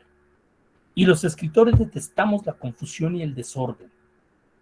Eso forma parte de nuestra incoherencia esquizoide intrínseca, según Whitman. Rechazamos el caos, pero repudiamos aún más el orden. El escritor debe ser esencialmente un subversivo, y su lenguaje no puede ser ni el lenguaje mistificatorio del político y del educador, ni el represivo del gobernante. Nuestro lenguaje debe ser el del no conformismo, el de la no falsedad, el de la no opresión. No queremos poner orden en el caos como suponen algunos teóricos, ni siquiera hacer del caos comprensible. Dudamos de todo, siempre, incluso de la lógica. El escritor tiene que ser un escéptico, tiene que estar en contra de la moral y las buenas costumbres. Propercio puede haber tenido pudor de cortar ciertas cosas que sus ojos vieron, pero sabía que la poesía busca su mejor materia en las malas costumbres. La poesía es el arte, en fin. La poesía, el arte, en fin, trasciende los criterios de utilidad y nocividad, incluso los de la comprensibilidad.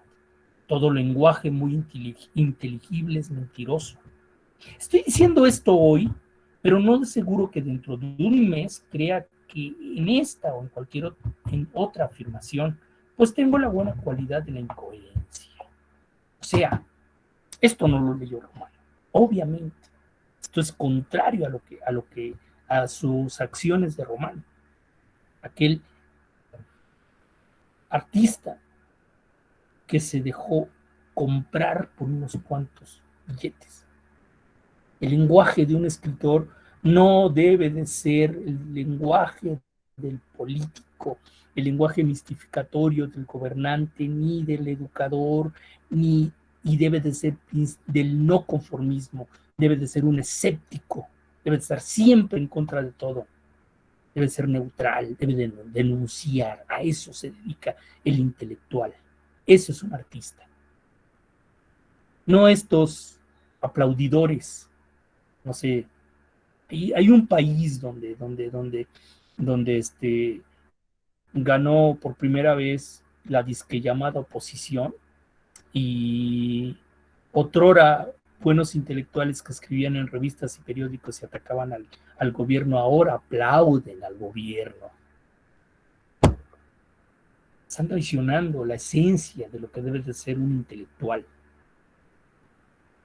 ¿Tú les creerías a esos personajes? Vean en qué se convirtieron hoy en día. Cuando hace 10, 15, 20 años atacaban fieramente a las estructuras del gobierno, a las buenas costumbres, como lo decía, ¿no? Debe ser, su lenguaje no debe ser, al ser escéptico no debes de tener creencia.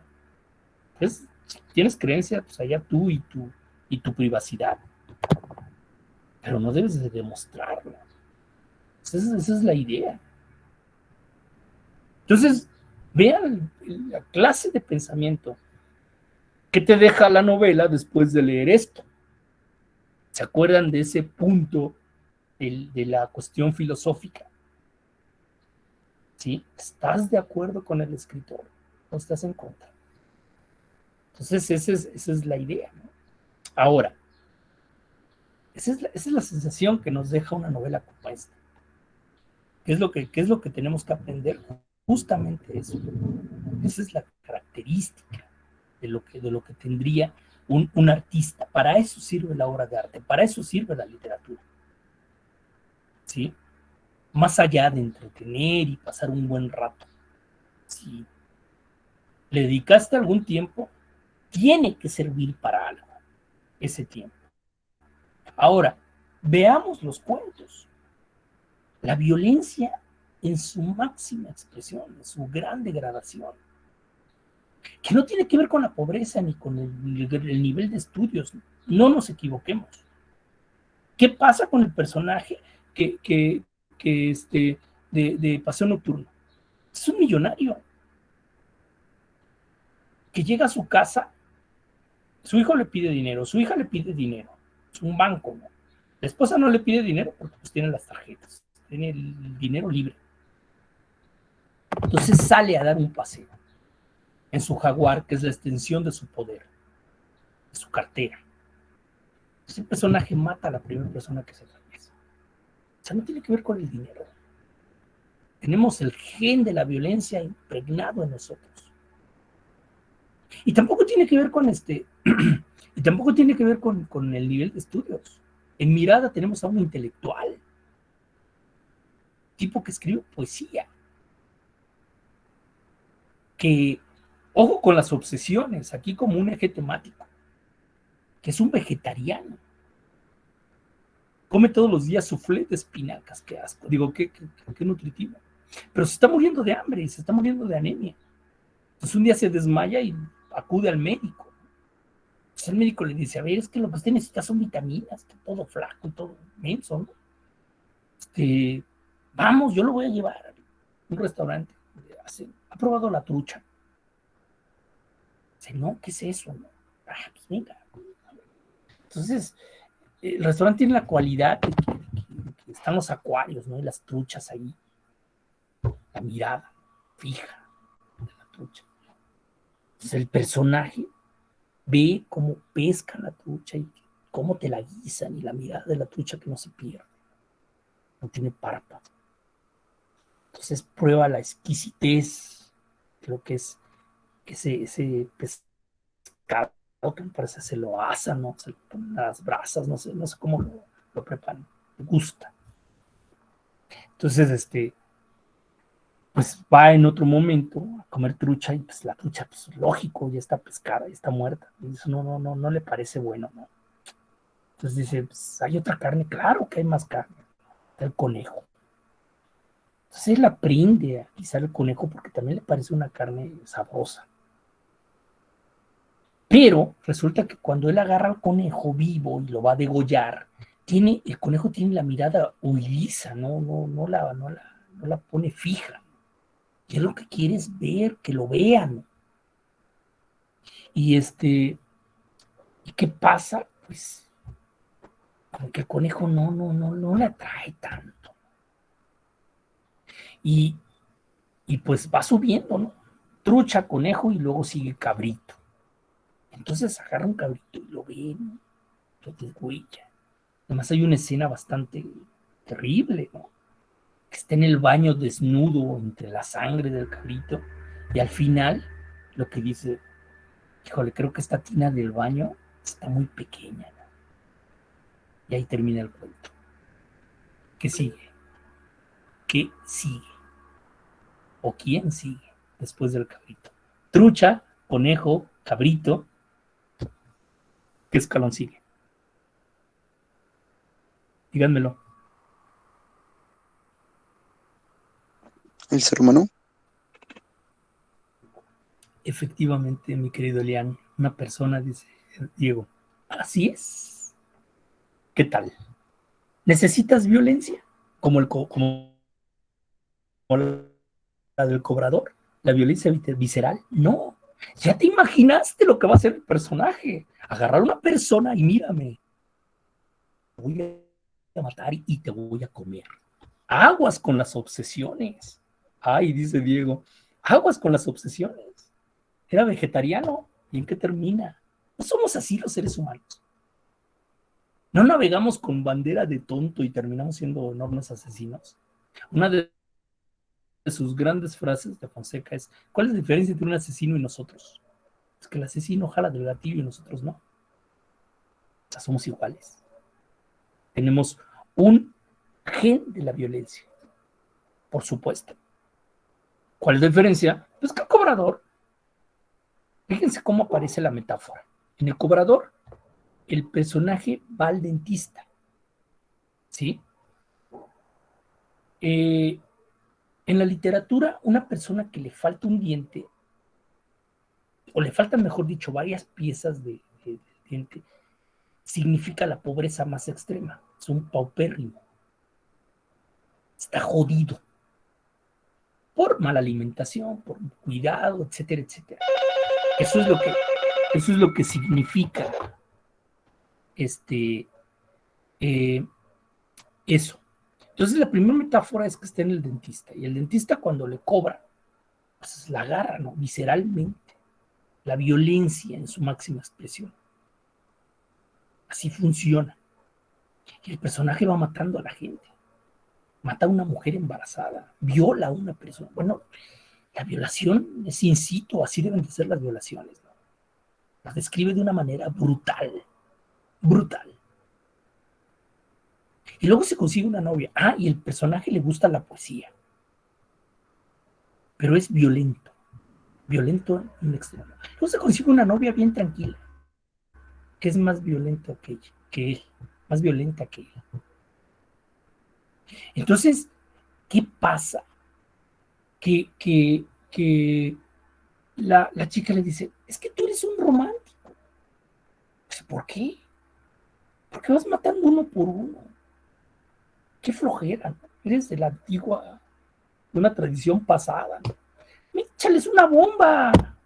Y planean con explosivos ir al carnaval y acabar con todos. O sea, no necesariamente lo visceral es lo más violento. O sea, la novia bien tranquila y el personaje hasta se vuelve bueno, ¿no? Y resulta que la novia está más loca que él. ¿O qué les pareció de carne cruda? Este niño que come todo. Se comió un mono, ¿no? Un loro y un rottweiler. Y también a su dueña de casada. ¿Qué tal? O sea, es nuestra sociedad. Es la sociedad la que nos ha hecho así. Y todos reaccionamos a la violencia. Todos somos, de alguna manera, tenemos ese gen de la violencia. Vamos cruzo el semáforo, y si me toca el verde, y me aviento y no dejo pasar al que sigue, pues se acuerda de todos mis antepasados. Y si yo le hago al juego y le contesto, pues seguramente nos agarramos a golpes. Y a lo mejor hasta nos matamos. Eso fue lo que le pasó a Edipo. Desde hace 2500 años tenemos ese gen de la violencia. O sea, Edipo va en el camino hacia Tebas y no se va huyendo de su destino, decía él. ¿Y qué pasa? Se encuentra un anciano con su comitiva de soldados, ¿no? Entonces el anciano le dice, quítate. Y el otro le dice, ¿por qué me voy a quitar? Es un pleito de semáforo, sin semáforo, pero pues es lo mismo. Entonces es que yo soy el rey de Tebas, sí, pero no estás en Tebas. Me vale, ¿no? Que seas el rey de quien sea.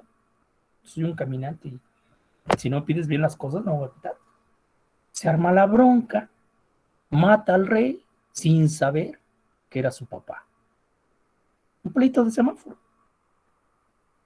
Esa es la situación. Ese es eso desde Edipo. La tragedia griega es el primer elemento de la novela negra, de la novela policíaca. Desde entonces, ustedes van a leer literatura,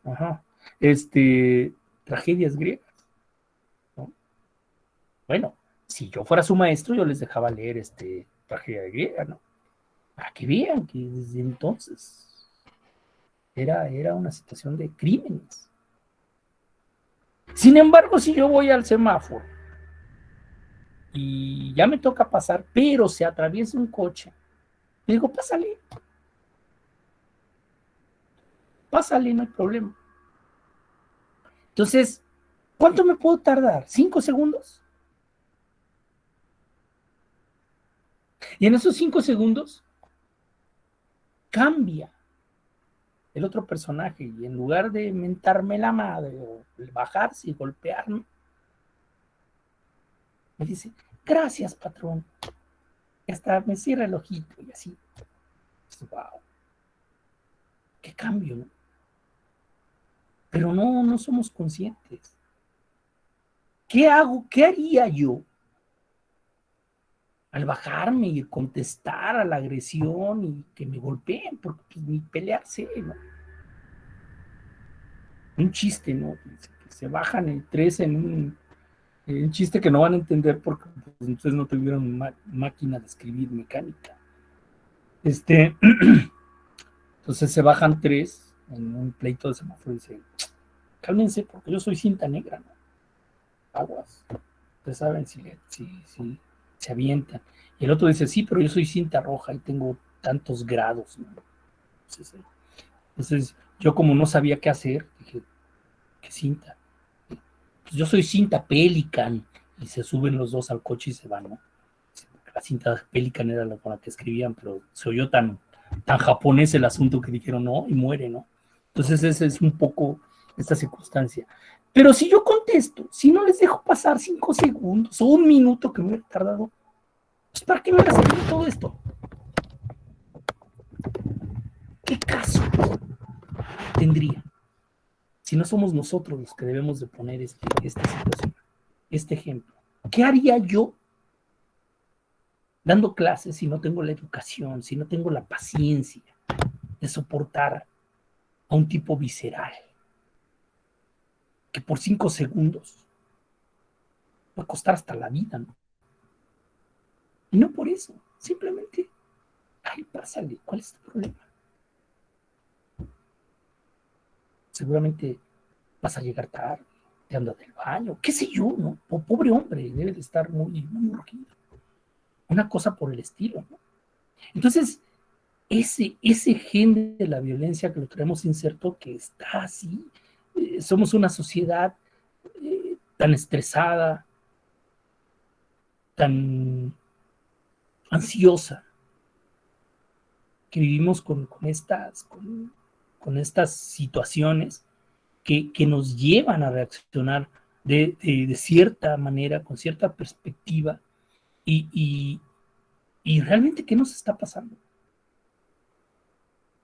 Somos nosotros los que debemos de curarnos, no el otro, no pidas que el otro se cure. O sea, ¿qué te cuesta dejarlo pasar? Y cualquier situación, o sea, no sabes qué te va a pasar al siguiente semáforo, ¿no? Entonces, es así. ¿Qué le pasó a nuestra sociedad? ¿En qué momento la perdimos? ¿En qué momento funcionamos así? Entonces, estos escritores, Rubén Fonseca y todos los actuales, desde Sófocles, quien escribió Edipo Rey, pasando por la Biblia, pasando por Dostoyevsky, que es el gran detonante con Crimen y Castigo, Allan Poe, Conan Doyle, Agatha Christie, todos los grandes escritores, lo único que han hecho es describir una sociedad enferma, una sociedad caduca, pacata, terrible. Eso es lo que pasa. Pues, ¿qué les parece? Tengo pendiente un comentario de Allison desde hace quién sabe cuánto tiempo. Creo desde la semana pasada lo puso aquí. Desde hace 1 hora lo puso Allison y ni le he hecho caso. Dice Allison, me ha gustado que es un tema policíaco y estos suelen ser interesantes, pero en especial, cada palabra que pueda llegar a decir es importante. Por ejemplo, al principio nos lleva al final, pero no es fácil de decirlo, aunque yo lo llegué a pensar porque siempre son cambios repentinos de la historia. Estás picado en algo cuando ya te está contando su pasado oscuro, pero de igual forma no te aburres porque quieres entender el porqué de las cosas. Tenemos a un escritor, gracias a Allison, tenemos a un escritor que decía un alumno hace algún tiempo, un escritor profesional, un escritor dedicado a la literatura. Todos los temas que te saca, haz de cuenta que te está hablando una enciclopedia. Cuando Gustavo Flavio va a comprar el arma, no sabe ni siquiera qué es. Le dice pistola. Entonces le dice el cuate, no es una pistola, o sea, ¿es un revólver o es un arma? ¿Qué es lo que quieres? Es que, no sé, un revólver, no sé. Entonces ya le dice, mira, pues hay este tipo, y viene un catálogo. Lo del sapo. ¿Podían imaginar esa metáfora? Bueno, los chicos que estuvieron conmigo en el círculo, vimos un cuento que se llamó El rinoceronte y les expliqué el bestiario medieval. los animales tienen una representación. Vimos, por ejemplo, en la casa de Bernardo Alba el caballo, que es la virilidad y todo esto. Bueno, el sapo es el deseo sexual. No tienen por qué saber, se los digo.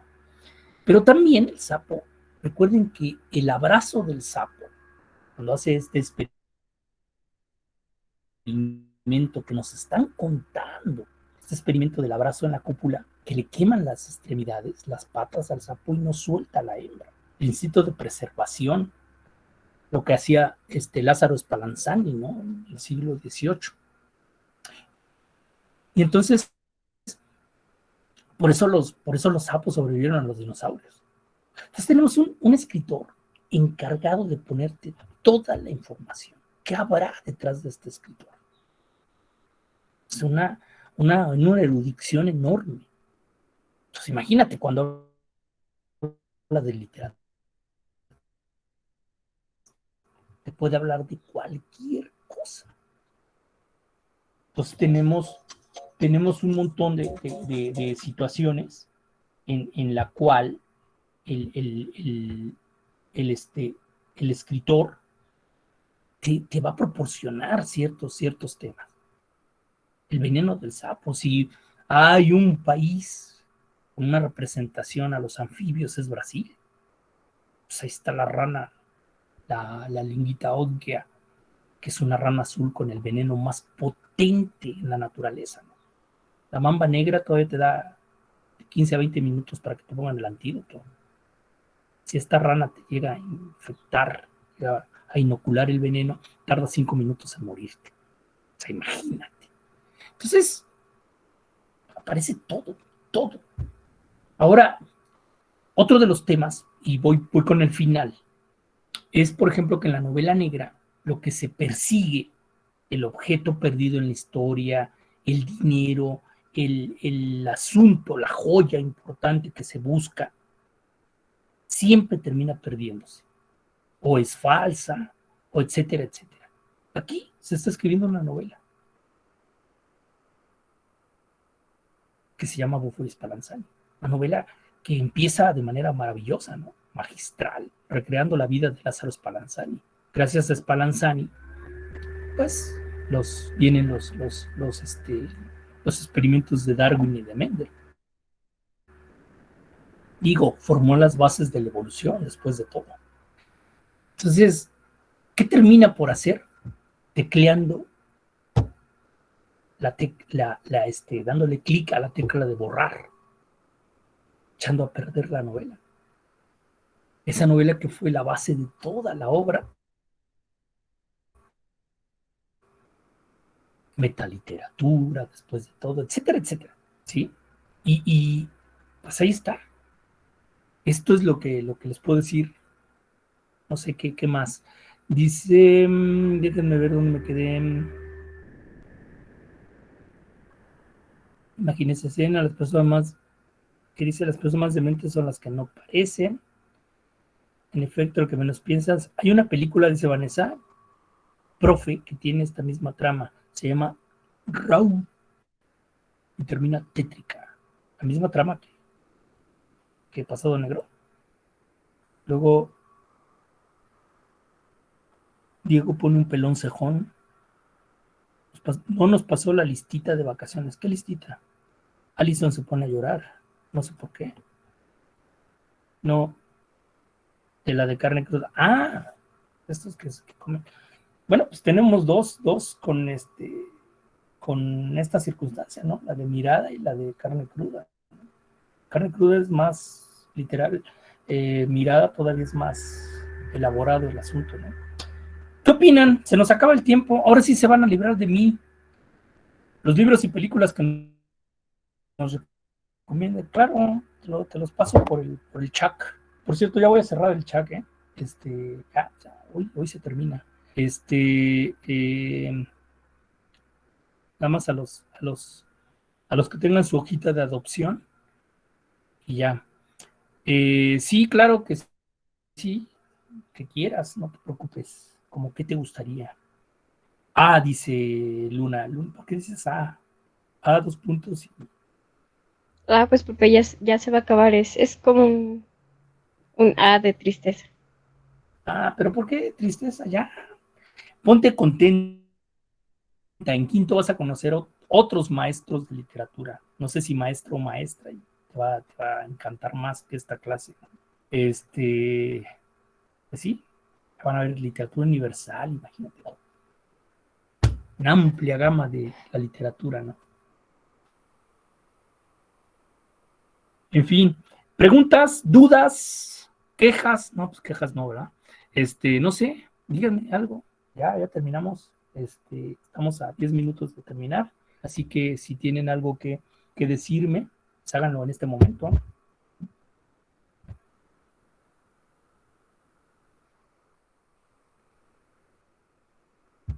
Ay, profe, ¿Nada? que ojalá nos gustaría mucho que nos diera clases en quinto. Pero no doy quinto en prepa 3. Cámbiate a prepa 4. No, pero sí nos gustaría. Ah, no, sí, a mí también me encantaría darles clase en quinto, obviamente. Imagínate tener una continuidad.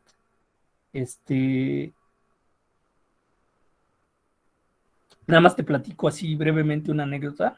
Una alumna así muy, muy, muy buena que tuve en quinto este año. Cada novela que iba leyendo decía, esta es la mejor novela que he leído. Entonces venía la otra novela y decía, no, esta sí es la mejor. Ya decía, ya las últimas 2 creo que leyó. Dice, ya no voy a decir nada, pues ya. Y luego leyó a Fonseca, pues imagínate, ¿no? Entonces, de estos alumnos ideales, ¿no? Que te van, Sí. le van gustando cada vez más la situación, ¿no? Eso es. Porque además en literatura universal tienes así como que lo que quieras leer. Es una gran responsabilidad dar esta materia. Pero también es complicado. Yo me he dado cuenta que en quinto año los alumnos están más dispersos que en cuarto y que en sexto. Como que ya le agarraron la onda a la prepa, como que ya no les importa tanto reprobar, o sea, sí, como que son muy, no sé, los cursos terminan con la mitad del grupo. Creo que yo terminé como con 30 alumnos de 58, creo, una cosa por el estilo, ¿no? Y pues es lamentable, ¿no? Muy lamentable. Eso sí, los alumnos que se aplican tienen la posibilidad de leer un chorro de cosas. Sí, pues es que el problema es ese. El problema es ese que creen, es que la culpa la tiene la primaria y la secundaria. Cuando terminan la primaria les hacen vals, misa y comida, ¿no? Porque terminaron la primaria, pues es obligación, ¿no? Imagínate. Tamaño de ignorante si no terminas la primaria o la secundaria, ¿no? Cuando te regalan la calificación. Pero te hacen vals, casi te coronan, ¿no? Como la princesa y te hacen comida y misa y gracias por haber terminado. Como si fuera una gran, ¿cómo te diré? Como si fuera una gran hazaña, ¿no? Que te regalen un 7 cuando eres casi un analfabeta en potencia, ¿no? Sí, además el dinero que se gasta. Ay, Briseida, estás aquí, bienvenida. Entonces, pues todo, imagínate, es culpa de ellos, ¿no? Ya no has conseguido nada, ni la prepa, más no permitan que les hagan fiesta en la prepa. ¿Por qué?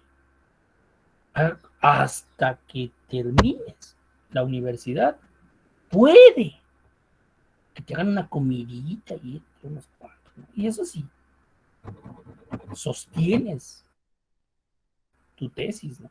Si te vuelves merecedor a llamarte tal cosa, ¿no? Entonces, es como me decía ayer un alumno, es que no tuve tiempo de leer porque me fui de vacaciones, esto hizo todo al revés. Se está a punto de irse extraordinario porque tiene, creo, promedio de 4. Y dice, es que me fui de vacaciones, había que aprovechar. Pues sí, efectivamente, tienes que aprovechar las vacaciones. ¿Por qué? ¿Por qué lo dejas para después?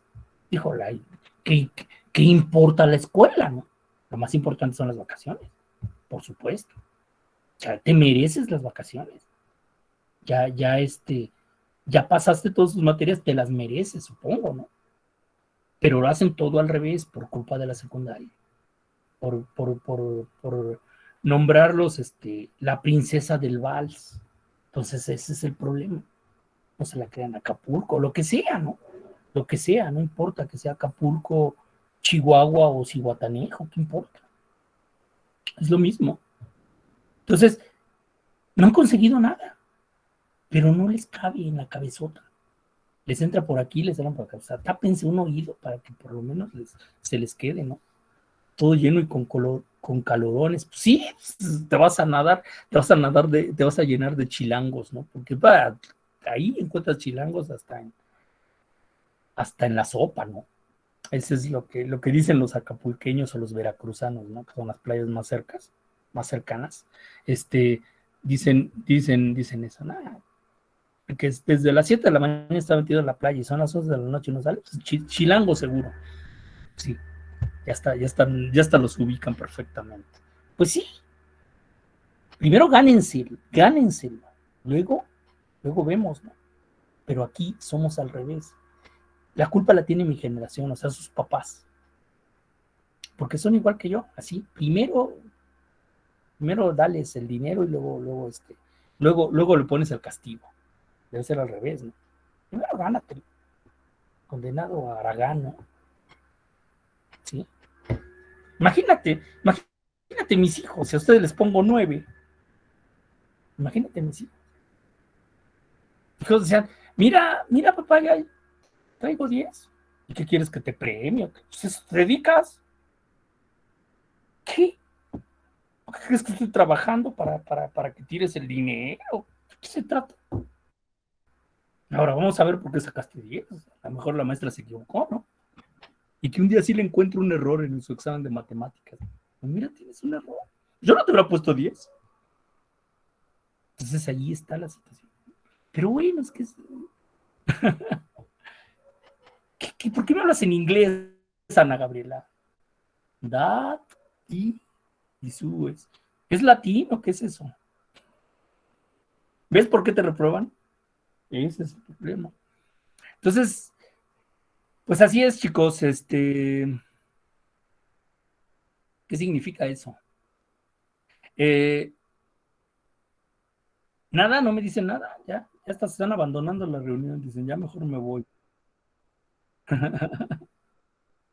No, pues no, yo menos. ¿Dudas? ¿Alguna cosa? Recuerden, chicos, no se les vaya a olvidar. La entrega es el día 22, viernes 22, a las 10. Si les aparece a las 10:01, les va a aparecer con retraso. Y para mí es lo mismo.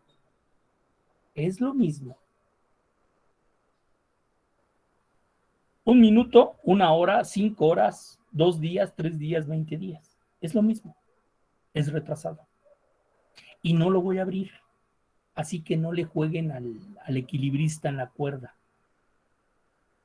Si empiezan a subir el trabajo faltando 3 minutos para la hora, es probable que en ese momento les falle la luz, que haya un cambio de corriente. Ven que vivimos en Polanco y eso no pasa.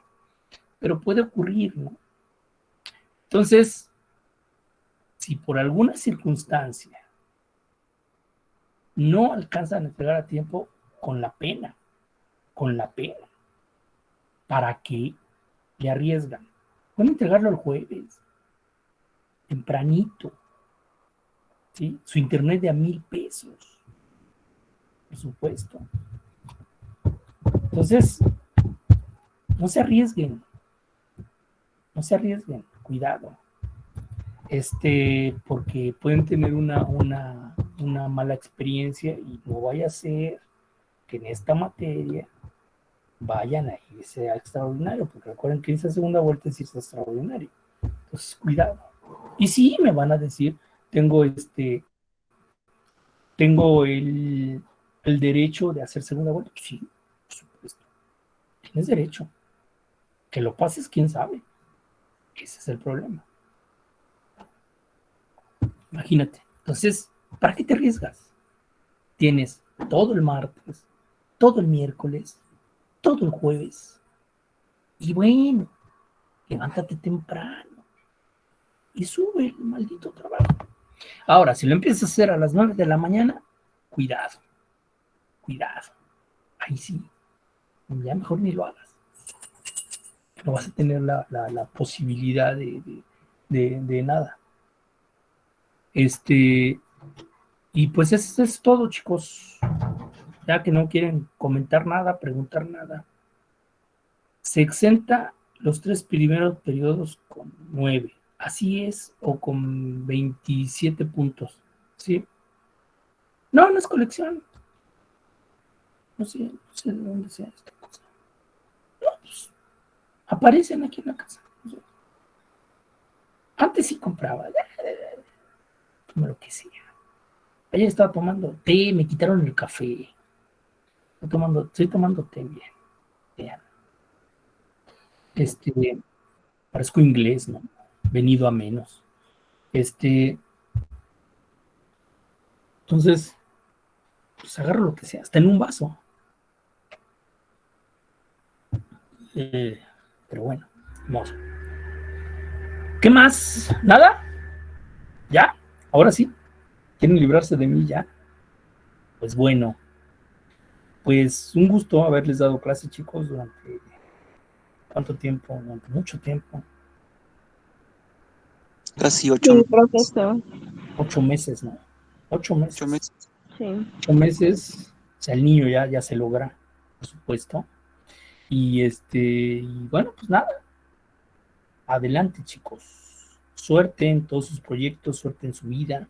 Si no nos volvemos a ver, pues me acordaré mucho de este grupo. Ustedes seguro está feliz de que ya nos verá. ¿Dónde los veré? ¿Dónde? En la prepa te voy a encontrar en la prepa, Briseida, y no me vas a hablar.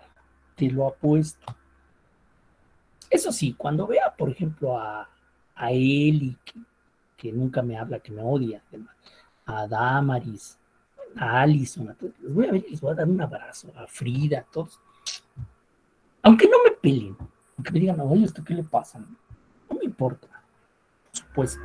Pero bueno, pues nada, chicos, nos vemos. Por ahí, voy a... ¿Cómo no le voy a dar? Pues no sé, pues así son. Primero dicen, ay, sí, mi profesor favorito. Y a la mera hora ni te pelan. Bueno, pues así son los alumnos, ¿sí? Un abrazo a todos, Rubén, claro, ¿no? Con honor hasta el final, por supuesto. Pues espero que les haya gustado un poquito. Usted es el que no, creo que te quiero. Tú eres la que me despreciaste de no asistir al círculo. Pero bueno, así es. Ni modo, así son las alumnas. En fin, pues nada, pues un placer, chicos, un honor, una gran experiencia, como dice Luna, por supuesto, mi querida Luna, y pues me estaré comunicando con algunos de ustedes para seguirle, ¿no? Los que les gusta el masoquismo. Pero bueno, ya será de manera personal. ¿Qué significa eso, Alison? ¿2 celulares o qué? Son 2 personas abrazándose. Ah, sí, eso es. Órale, Sí. los cuadritos eran 2 personas. Ah, órale. Sí. Sí, yo nunca he sabido. Y no sé, por ejemplo, ese helado que me puso Diego, no sé qué significa, pero bueno. Bueno, sale, chicos. Nos vemos. Gracias, profesor. Gracias, hasta luego. Contacto con algunos de ustedes, acuérdense. Gracias, profesor. No, hasta luego. Hasta luego. Luego. Adiós. Bye. Santiago Acosta.